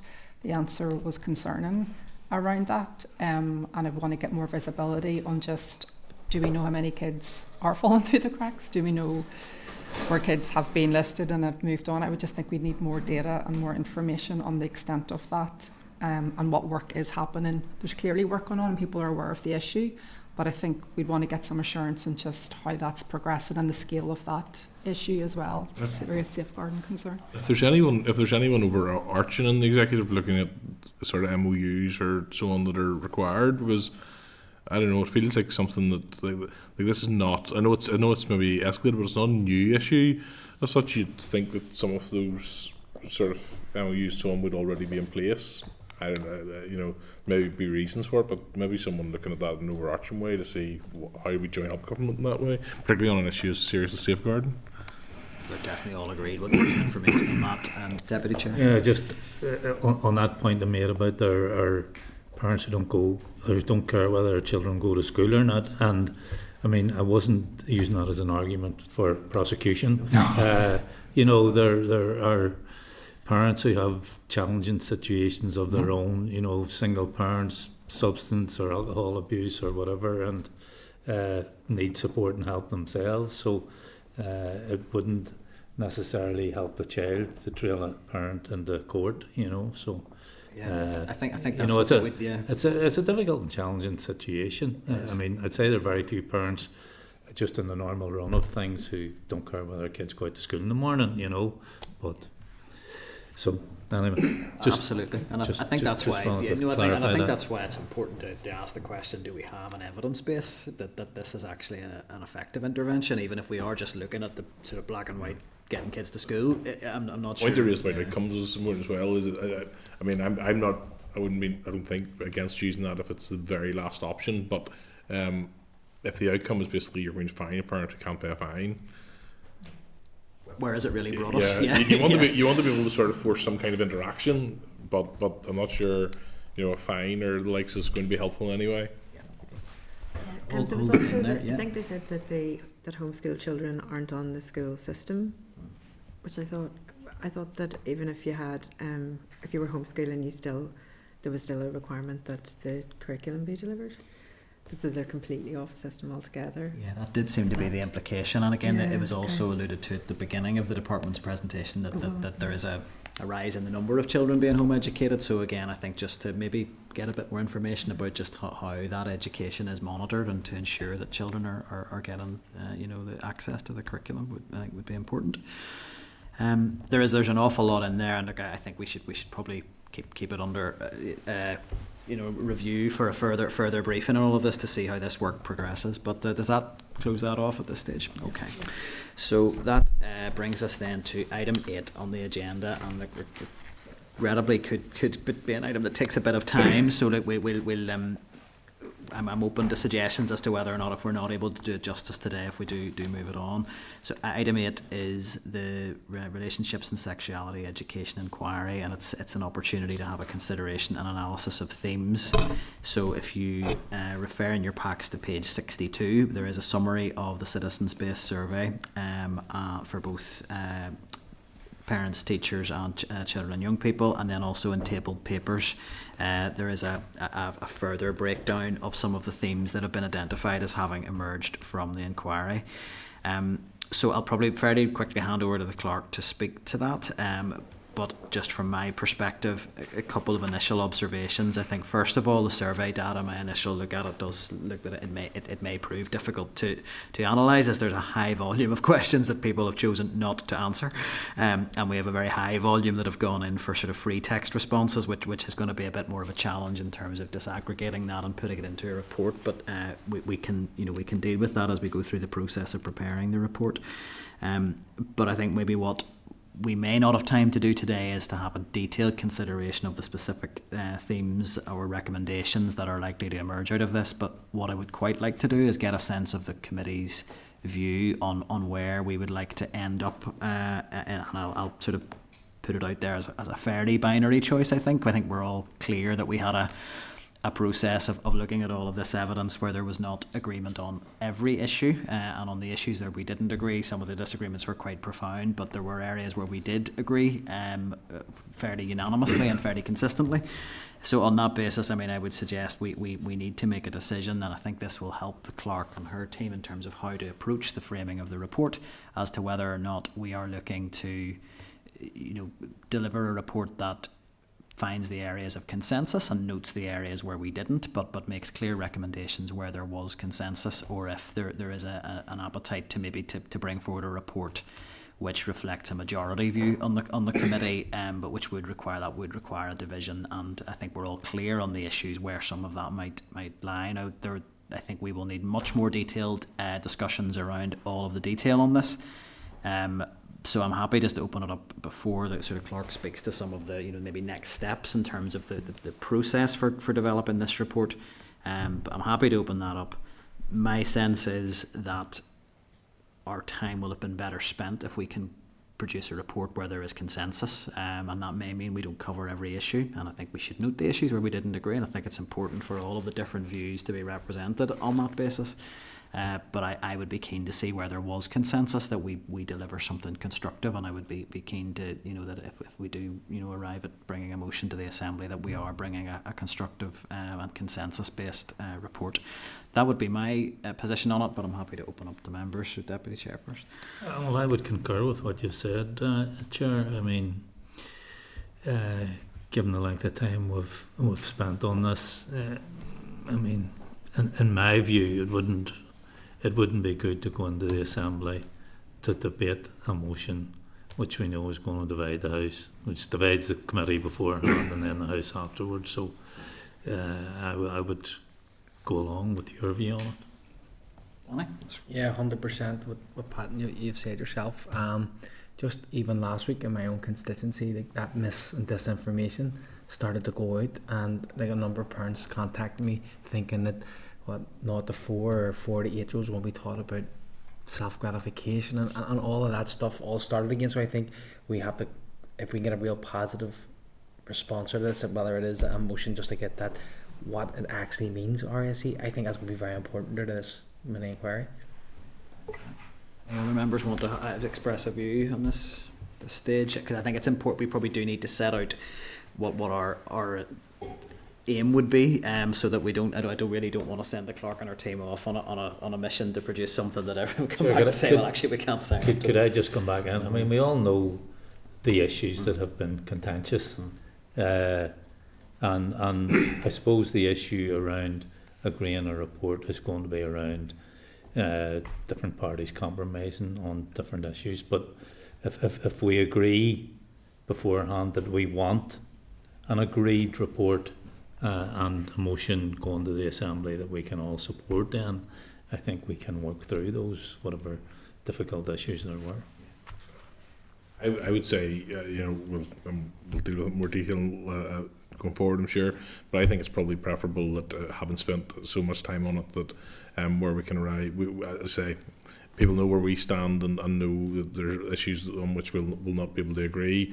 And I think we've noted several times during the discussions, chances that people have had some kind of road to Damascus conversion either way is highly unlikely.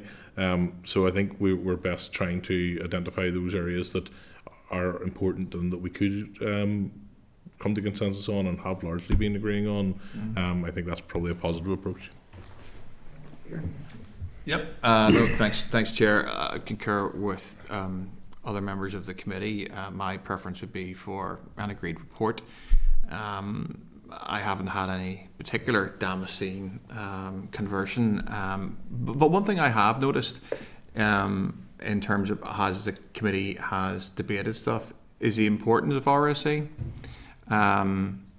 As we've heard evidence, not all which I would agree with, but as we've heard evidence about particularly the impact of the internet on young children. The fact that I was talking to some people recently that young children are being exposed to this stuff earlier. And so for me, the question actually isn't, is RSE important? Because I think it really is important.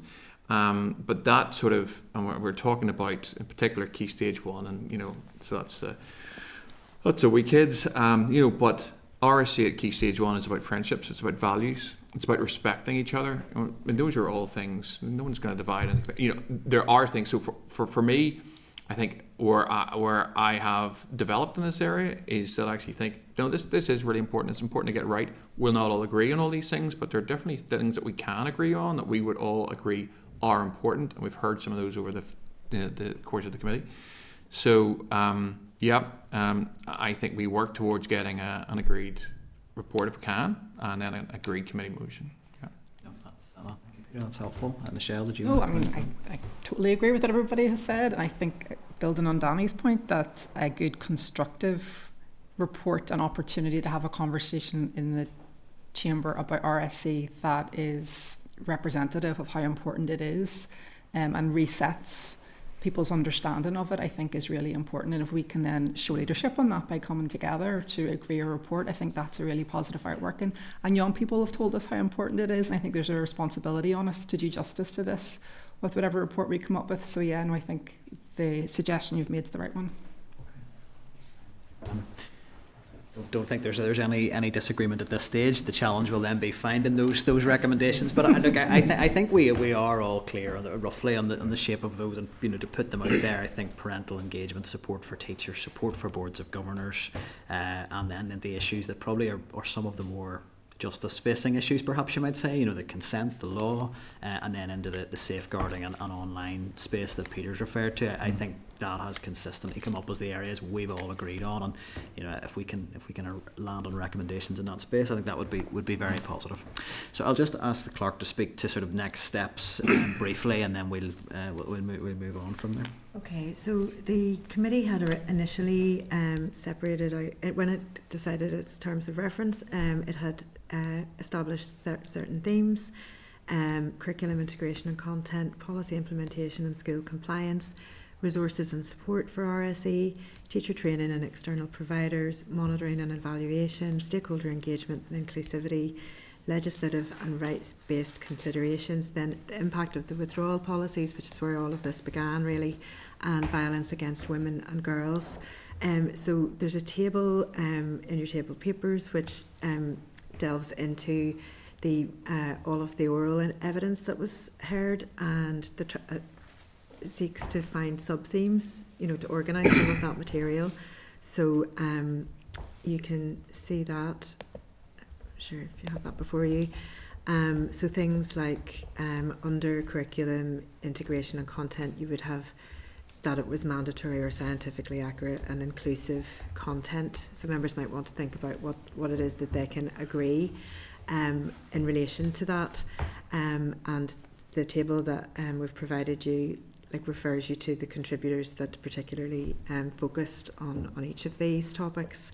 I would say that there's consensus, there's things that you actively agree, and then there are also things that you can kind of more passively tolerate, and then there are things that you're really opposed to. So there's a bit of nuance there in the positions that you want to come to before we address this substantively. But from the point of view of my team, we're trawling the sections of the evidence, trying to present it and organise it like this for you under the original themes, and then group it in sub-themes. There's a trawl of about 90 academic papers. That's our next step. The one in front of you addresses all of the Hansard material, and so that's part of it. So obviously you're going to have a narrative in the report establishing where the committee began with all of this and the steps that it decided to take. The survey results have been presented in your packs this week. One of the unfortunate outcomes of engaging with our stakeholders about the format of the survey was that the material is a bit less numerically useful, because we ended up, instead of having yes or no questions, having a lot of free text and listed options for people. We've also noticed that a lot of the questions weren't answered in some of the surveys, so it is what it is. That's our citizenship material, and the citizenship platform has given a bit of collation and analysis of that. Just on the questions that weren't answered, I was just looking through a few of them myself, and if it was me answering some of those questions, I would want a don't know as an option. Okay. And that's probably why a lot of the questions weren't answered, I think, just for future reference. But that's just my probably view. Also reflects that I imagine some people from would have come with particular interests or concerns, and therefore probably flicking through thinking, well, I'm not bothered with that. That's going straight to where they want to comment upon and so on. You'd imagine. Yeah. So there was either don't know or other reason kind of thing on them as well. But Okay.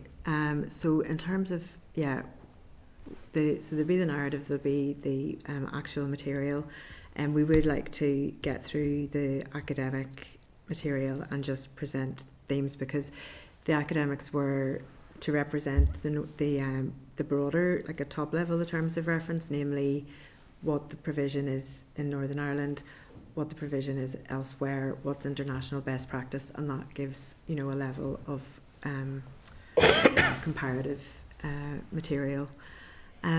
So other things that have a bearing on the time frame, it doesn't take very long once the committee has had a good opportunity to address this. It doesn't take very long to schedule plenary time for you to take a motion to the House and, you know, discuss your inquiry. We would only be needing to give about 2 weeks' notice really to the Business Office at the minute, unless there's like a sudden input of executive material for plenary. That being said, the department plans to bring us the school uniform bill. I think they're going to introduce it on the 18th, they anticipate at the moment anyway, of February. And I think it's on the order paper. Yeah, so we'll have second stage maybe on the 5th of March, and an initial briefing here on the 5th of March.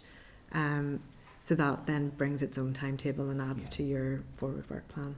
So we would like to get this like maybe finalised before Easter and go to plenary right after Easter, or even before that if possible. But it is dependent on resource, I'm afraid, because it is very time consuming.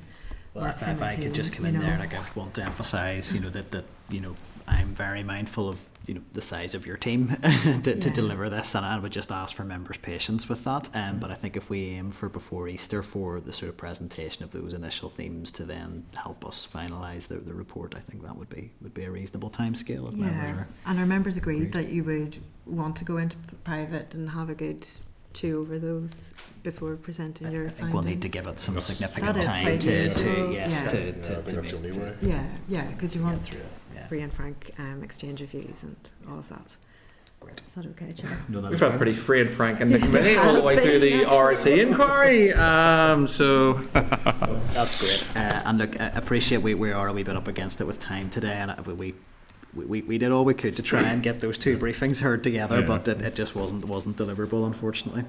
Okay, so I think we're to move on from item 8. Then we're agreed that in terms of the committee approach on this, and then you'll be bringing a next sort of steps report through with those themes collated. Okay, so that takes us through to item 9, which is correspondence. So as is normal, we'll look at the correspondence table, and that's at page 115 of your packs, and then we have correspondence running through 115 to page 393, as well as in tabled papers.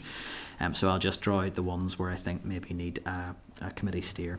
So item 9.5, page 272, it's a response from the department to issues raised during our informal briefing with nursery school principals around specifically the issue of principal release was raised quite heavily there. So I would just propose that we would share that with the principals and invite feedback on that. Yeah, agreed. Mm-hmm. Item 9.6, page 274, it's correspondence from an individual asking if the committee intends to investigate the decision around the pitches at Lisneal. I would suggest that we write back to them to say that we have invited the Education Authority to come and give evidence on that and the wider issues around minor works funding, and that's on the 26th of February. We agreed. Item 9.8, page 276, it's correspondence from an individual in relation to a specific school and concerns about school fees and particularly voluntary contributions. So this has been discussed at committee on a couple of occasions at various times. It's arisen this issue, but I think given that we've now got some correspondence on it, unless we're doubling up, if we had agreed to write to the department on it before, but I would suggest that it would make sense to write to the department and seek very specific clarity on what is the current guidance around voluntary fees, and if there is any consideration of whether that needs to be reviewed, and we can take it from there based on what comes back. Just really briefly, sure. It was a time when around school governance and that it had been raised, and I think it wasn't. It was answered, I think maybe last week. I think if I'm looking at it, the response that came back was around what support there was for governors. There wasn't the actual. I'd really like to get an idea. Does the department have policy on this? Because I think that correspondence is quite concerning, but it's reflective of other things that I hear from constituents who feel like there can, in some contexts, be pressure applied to pay these voluntary contributions. Okay, are we agreed to write on that basis? Yeah. Agreed.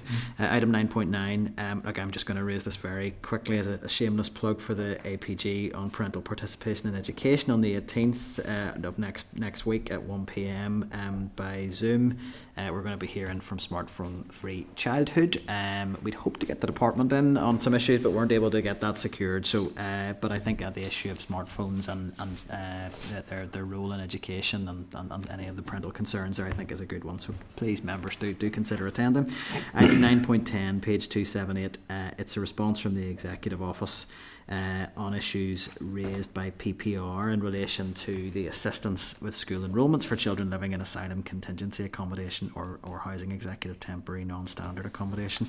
Are we content to share that with PPR, who raised that issue with us in the first instance, and invite feedback? Members are agreed.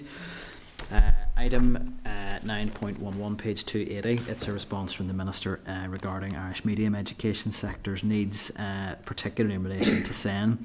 I want to propose at this stage that we note, but we do have a briefing coming up from Irish medium representatives, and we can discuss it and raise that at that session, but I would certainly suggest that we would be sharing that with CNG at this stage and inviting feedback in advance of that. If members are agreed. Great. Item 9.12, page 282, update from the department on its preschool standardisation programme.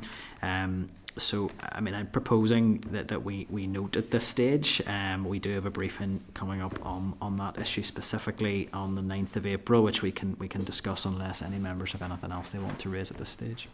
No, agreed to note. Item 9.13, page 294, correspondence from the Committee for Finance, and that's an update from the Department of Finance on a PAC report on child poverty in Northern Ireland.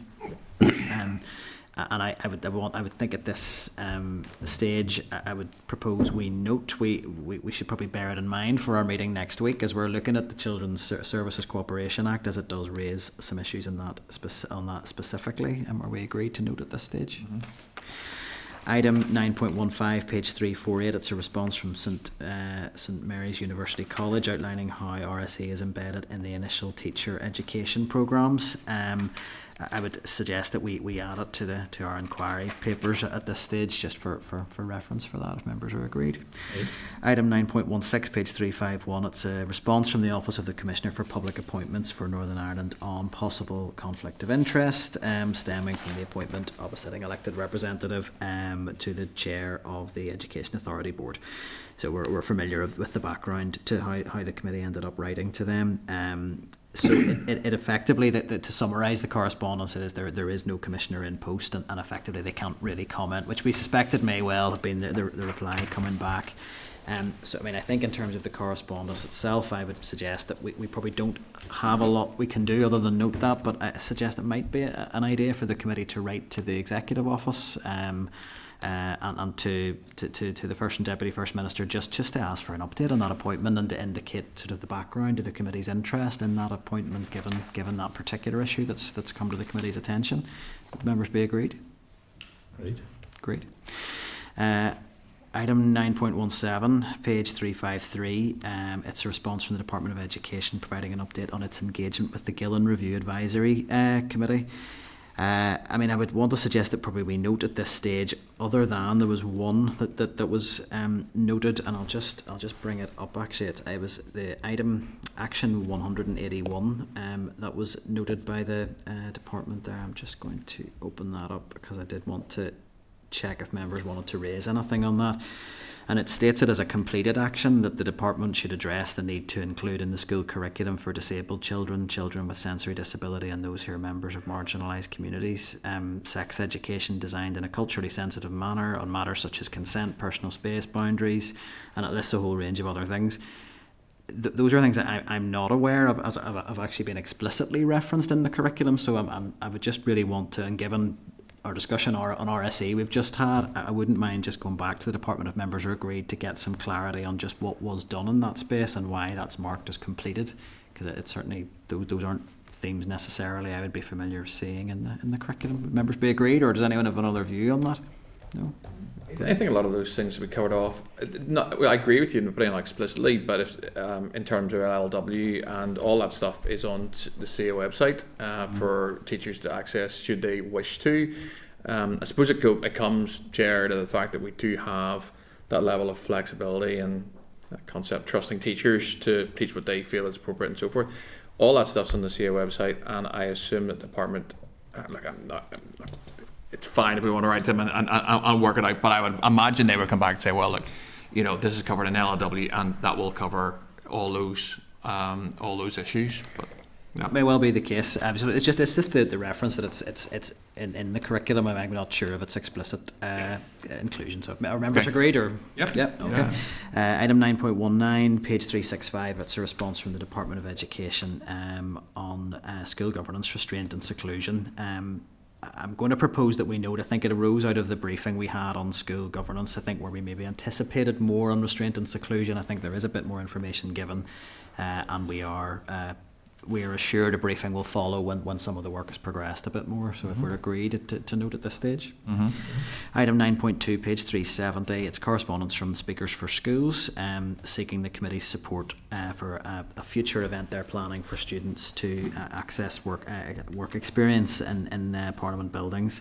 I think it came on the back of a session that I had attended in the role as chair, and they'd held a Zoom call with me recently just for feedback on that, and they had sort of suggested that they were engaging on this potential future event, and it had just been clear that they would need to, if they wanted committee endorsement, they would need to bring that to this forum. So are we content that we would be supportive in any way that the committee can in terms of facilitating that? Agreed? Okay, and then the only other one then into tabled papers, I wanted just to highlight item 9.22. It's correspondence from the Minister of Health around nursing provision in school. So in schools, I just wanted to highlight, well, that there is some stuff in there that I feel is welcome, and it's around a review that's being undertaken to sort of map the needs of the medical needs, particularly of students in special schools. It does sort of outline a picture that is a real patchwork in terms of, depending on what trust you live in, you will have a very different provision in your special school, and South Eastern Trust, which is specifically dealt with in a little bit more detail, the provision even within that trust is variable.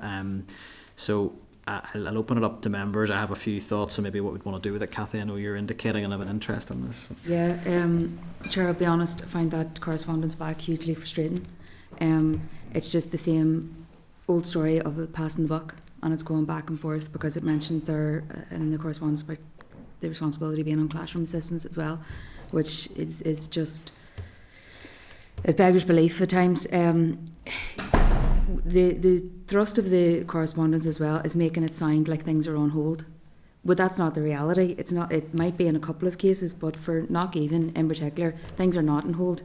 There's no on-site nurse. They have no on-site nursing care there, and we don't have to rehearse the fact that they have had a tragedy and they're on edge at the minute. It also it references there the framework, and I think that's slightly misleading as well, because it's making it sound there that the needs of those children have changed. The needs of, and the medical needs of the children in Knockhaven in particular have not changed. They have not lessened. It's the threshold of the framework that is changing that has caused this decision. So I know we have our joint meeting coming up with health, and it's something that needs to be highlighted, but I want to put on record how frustrating that response is. Yeah. No, I absolutely agree. I'll take the positive out of it that the review is underway, but I think that the patchwork of provision on an issue as serious as this is not satisfactory. And I think the concern, and you've highlighted it, Kathy, and I would agree entirely, is that there are schools that have had the provision taken away, and will any review reinstate that, or are we just looking at what we want to do for the schools that do still have it? So I think just the the health minister has made comments that he wants the trust to behave as if they are one trust, and that's not an example of that I'm looking at there. But I do want to, I suppose, at least note the review is underway. So I suppose in terms of what we do with it, I mean, I probably note at this stage we do have our meeting next week that we can raise this at. But I wondered whether, and I'll take your steer on this, Clark, would it be appropriate to seek a briefing on the review when it is complete, given that it is a health function, but it is such a direct crossover with education. It seems that we would surely want to hear what the outcome of that review is. Yeah, I mean, we can certainly write to the health committee and ask, would they mind? Yeah, so if that's the process, if we agreed to do that. That's fine. So there's no other correspondence that I'm wanting to highlight at this stage, unless is there something else I've missed? No, sorry. I just, sorry, it was only tabled today because the visit was yesterday, but I wanted you to have some material from Belfast wide early years after the visit yesterday morning, because you might want to ask next week in Middletown, and we're not putting correspondence in the pack. It's a double pack next week for the two committees. I think we referenced earlier, it was a really, really good visit, and I think one we should just keep that scheme in mind for future work around early years and SEM. Okay, so are members content then, other than that, to dispose of the correspondence as per the summary note at page 115? Is that agreed? Oh, sorry, Michelle. Yes. 9.4, I kind of jumped over quickly there. What is the position around this now? Because there's a table in that suggests that unless they can figure out the outturn, that there'll be a redundancy needed. That's a concern. It's page 178. And it says, the scale of the funding shortfall is such that the department's overspend cannot be addressed without a significant redundancy package. Yeah, having a look at that, my understanding, I think it's worth seeking some clarity, but from my reading of that correspondence, I think that was the position before October and January monitoring rounds. So my understanding is that will have been addressed in terms of a pressure, but I'm not that comfortable working on an assumption. I think I mean, it may have been framed in those terms to try and generate some money from a monitoring round. But I mean, I'm not comfortable in resting on an assumption. So I mean, if members are agreed to get some clarity around how that pressure has been addressed, I would be very content that we write on that basis. So we agreed on that. Right. Okay, that's grand. Chair, just say before you go on, I was going to bring this up in any other business, but 9.6 sort of gives me a bit of a hook to come in on, and looking back at the meeting from last week, and first of all, from the outset, I agree with what the Minister said, that every school has the right to ask for investment in their school. That's not an issue, and I said in an interview last week, I'd be quite disappointed in any principal who wasn't trying to get the best facilities for their own school. That's a given. The difficulty with this particular case is that the funding for Lisneal was based on a falsehood. First of all, we were told that the funding came about on the basis of an inescapable health and safety pressure, and that the pitch hadn't been played on from 2019. We now know that wasn't true, and this is absolutely no criticism of the school whatsoever. But what we need to do is to find out what the process is for allocating public funding like this, because we don't know. The Minister was here last week. He couldn't answer the question. And there's two issues here. There's the general and there's the specific. What is the process for allocating funds for minor works projects or even school enhancement projects or whatever? And then we need to overlay that onto the process that was used for the funding to be allocated to Lisneal.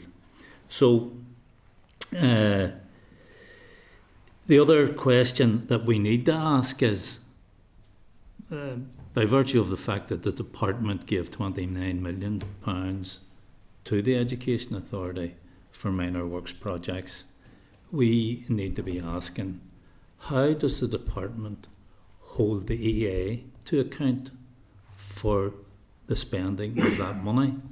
Because if I was Education Minister, or anyone here was Education Minister, and they were handing out money to the EA, they would want to know how it was spent and why it was spent in that particular fashion. And just to get to the crux of it, we need to know what the process is for prioritisation of the allocation of funding. Now, I know the EA are coming in on the 26th of this month, and a lot of those questions can be put to them. But there are also questions for the department in relation to how they hold the EA to account. And there's another issue, and the Minister effectively misled this committee last week when he said that it was the responsibility of actually Sinn Féin nominees to the board of the Education Authority to challenge these allocations of funding, when in actual fact these don't come to board members. That is not the process that the Education Authority has delegated responsibility, and these are operational matters. The Minister should know that. If he didn't know that, or he doesn't know that, he should come and say to the committee. And if he did know, then he misled the committee. And I know the Minister was complaining again yesterday about the length of time he had to spend in the committee talking about this issue. But he could have closed the discussion down in 5 minutes by just disclosing to the committee in the most transparent way possible what these processes are. Quite simple. He could have done that, he didn't do it, and he tried to deflect blame onto all sorts of other people. So, one, I would like, as in response to this particular letter, I think we should also write back and suggest that the committee should also write to the department asking how they hold the EA to account for the allocation of funding for minor works projects or school enhancement projects, and how those different applications are prioritised, because we don't know that. I could maybe just check through the clerk first of all. I know no members will want to perhaps respond, and I'll give my reflections as well. Was there an action agreed? Because I just want to check. We did discuss the department's role in this last week.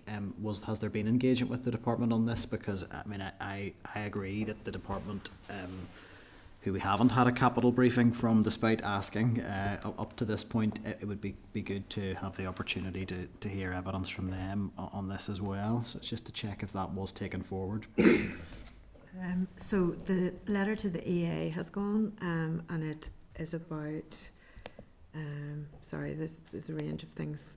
No, that's fine. So I think we're comfortable the EA are coming in. I just wanted to check before we make any decisions around this, just to check if there is a request in with the department on that.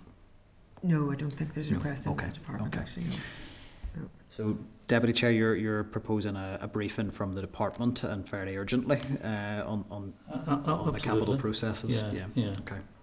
So I mean, I'm certainly very content with that. And how the department holds the EA to account for the monies that they give to the EA.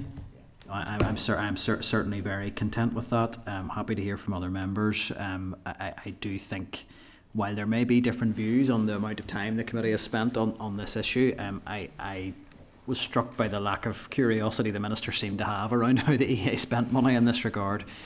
I'm also fairly clear, and look, I'm happy to be corrected, but that when it comes to minor works for the maintained sector and potentially grant maintained integrated, that those decisions and processes all sit with the department. So there are undoubtedly questions for the department to answer how this money is prioritised and how these schemes are brought forward. So I maintain that the entirely appropriate to be looking at all of those wider processes. David, would you indicate it? Thanks, Chair. I have to say, I think there's a continued political agenda at play here, which is about trying. I mean, the Minister made clear his position last week, that, and we know that these things sit with EA.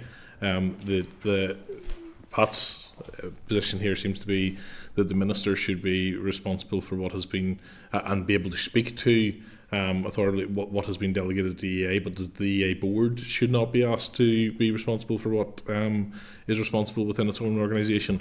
I think the other thing at play here is that there has been, if there's been a lack of curiosity in anything, it is clear that there has been no curiosity shown around the allocations of funding to schools from every other sector in Foyle.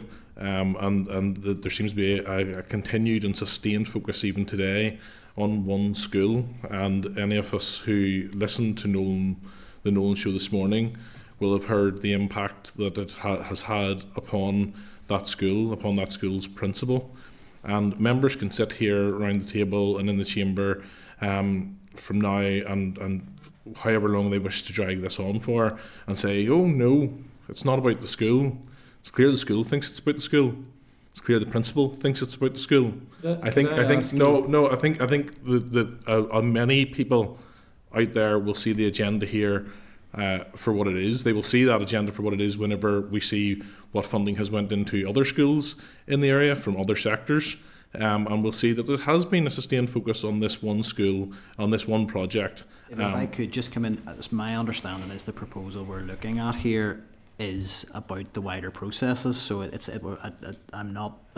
think we're looking at this. I have no problem with the curiosity around asking what the processes are, but I do think what we have had here, what we had for 3/4 of the meeting last week, what we have again today, what we've had in the chamber, is a bit of an attempt to take an issue that predates this minister, that was being dealt with by the EA have been responsible for, and kick as much mud as possible at the minister, and with scant regard for the effect that it has had on a school, and in particular the school leadership, and that's what we heard this morning. I'm sure we'll be hearing more of tonight. So I think it's for members to reflect on the way in which they've conducted themselves around this, and if I was them, I'd be reflecting about whether I should be making an apology to that school.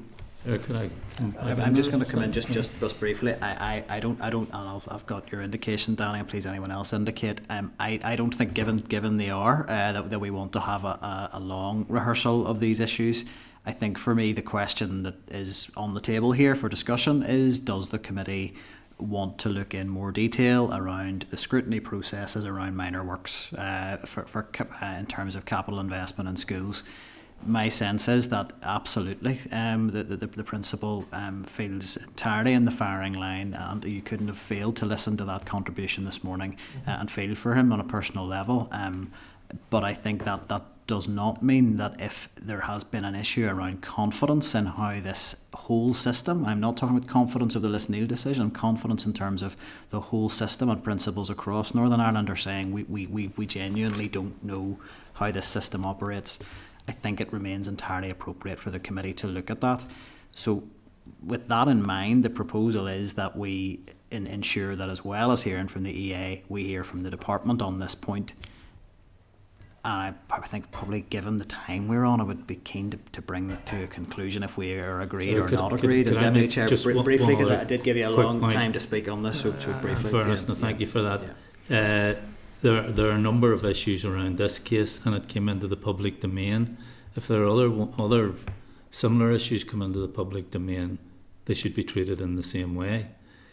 In this case, the funding was allocated on the basis of a falsehood, and that's accepted. The EA themselves accepted that.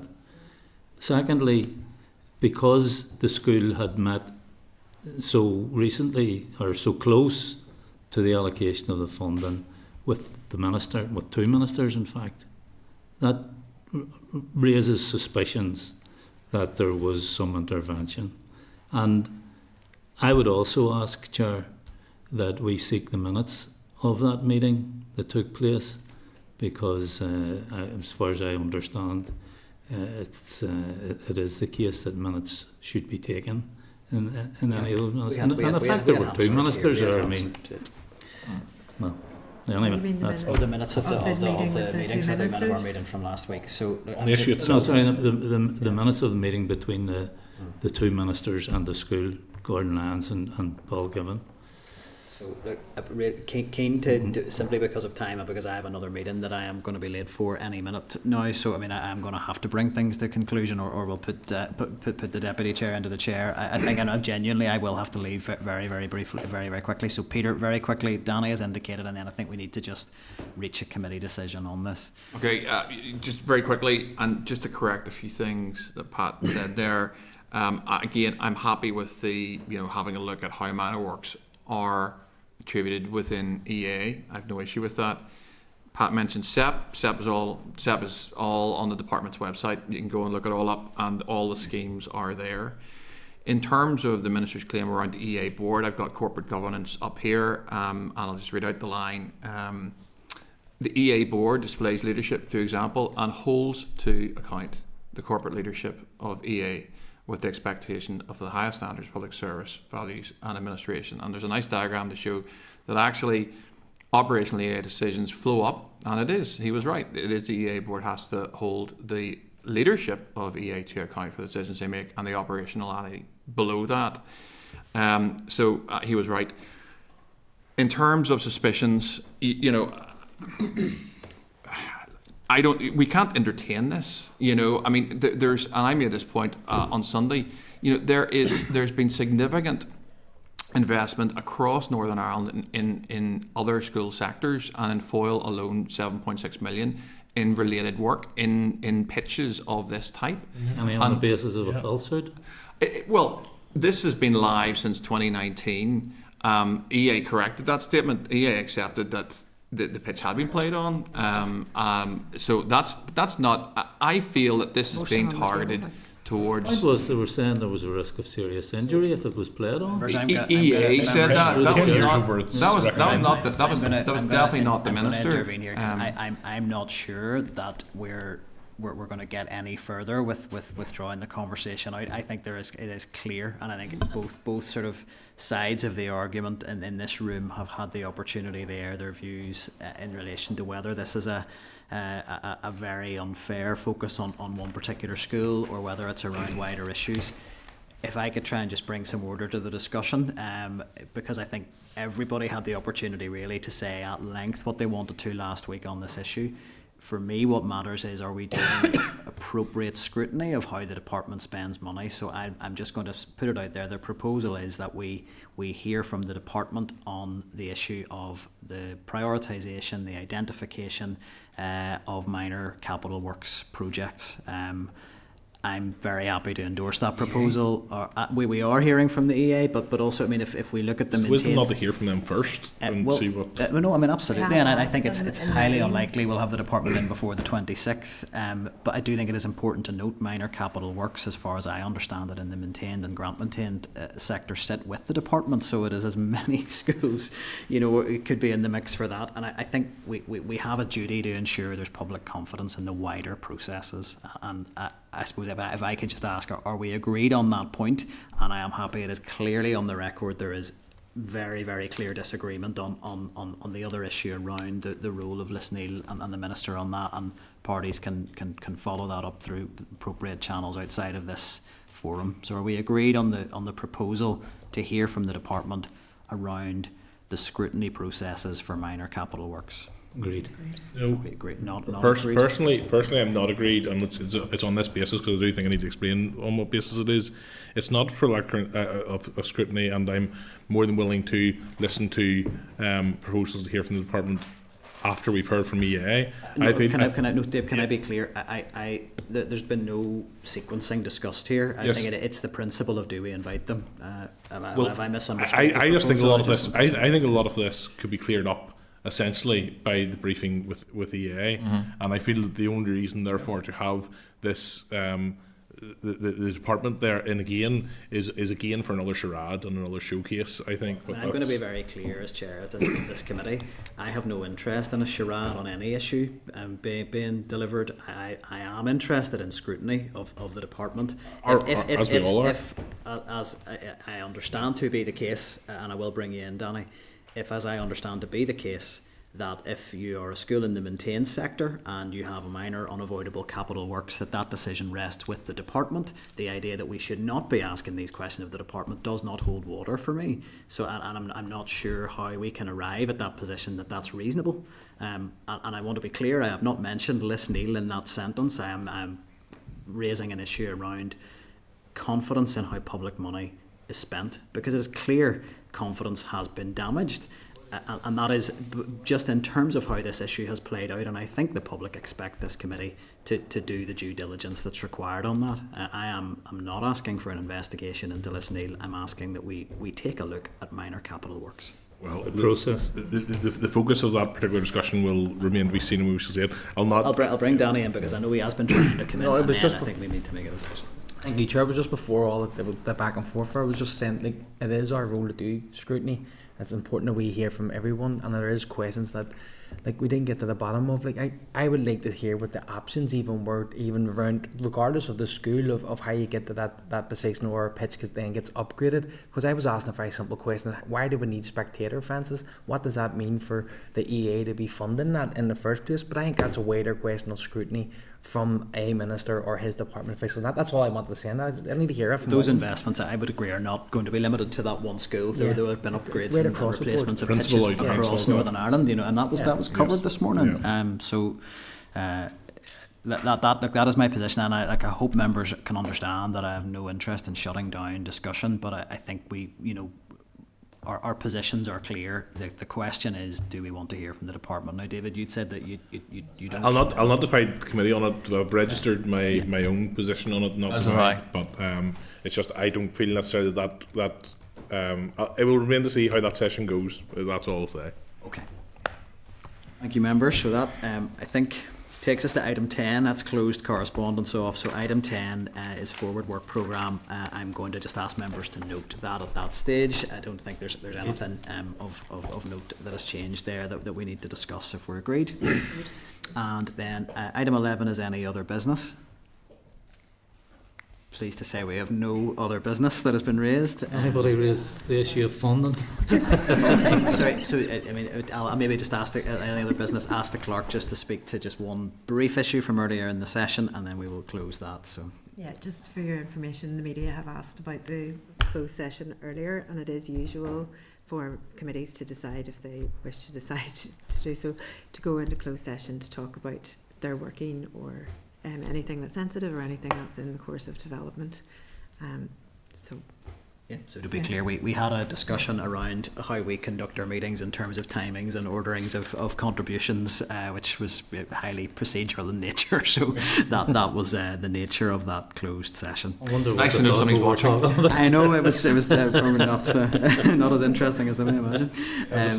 Item 12 is date, time and place of next meeting, and that is Wednesday the 19th of February, and that is at 2 p.m. at Middletown Parish Church Hall for a concurrent meeting with the Health Committee, and there is obviously just remind members of the earlier meeting at Middletown Centre for Autism if members can attend. On that basis, I'll put the question that the committee meeting does now adjourn. Are we agreed? Committee Room 29, sound.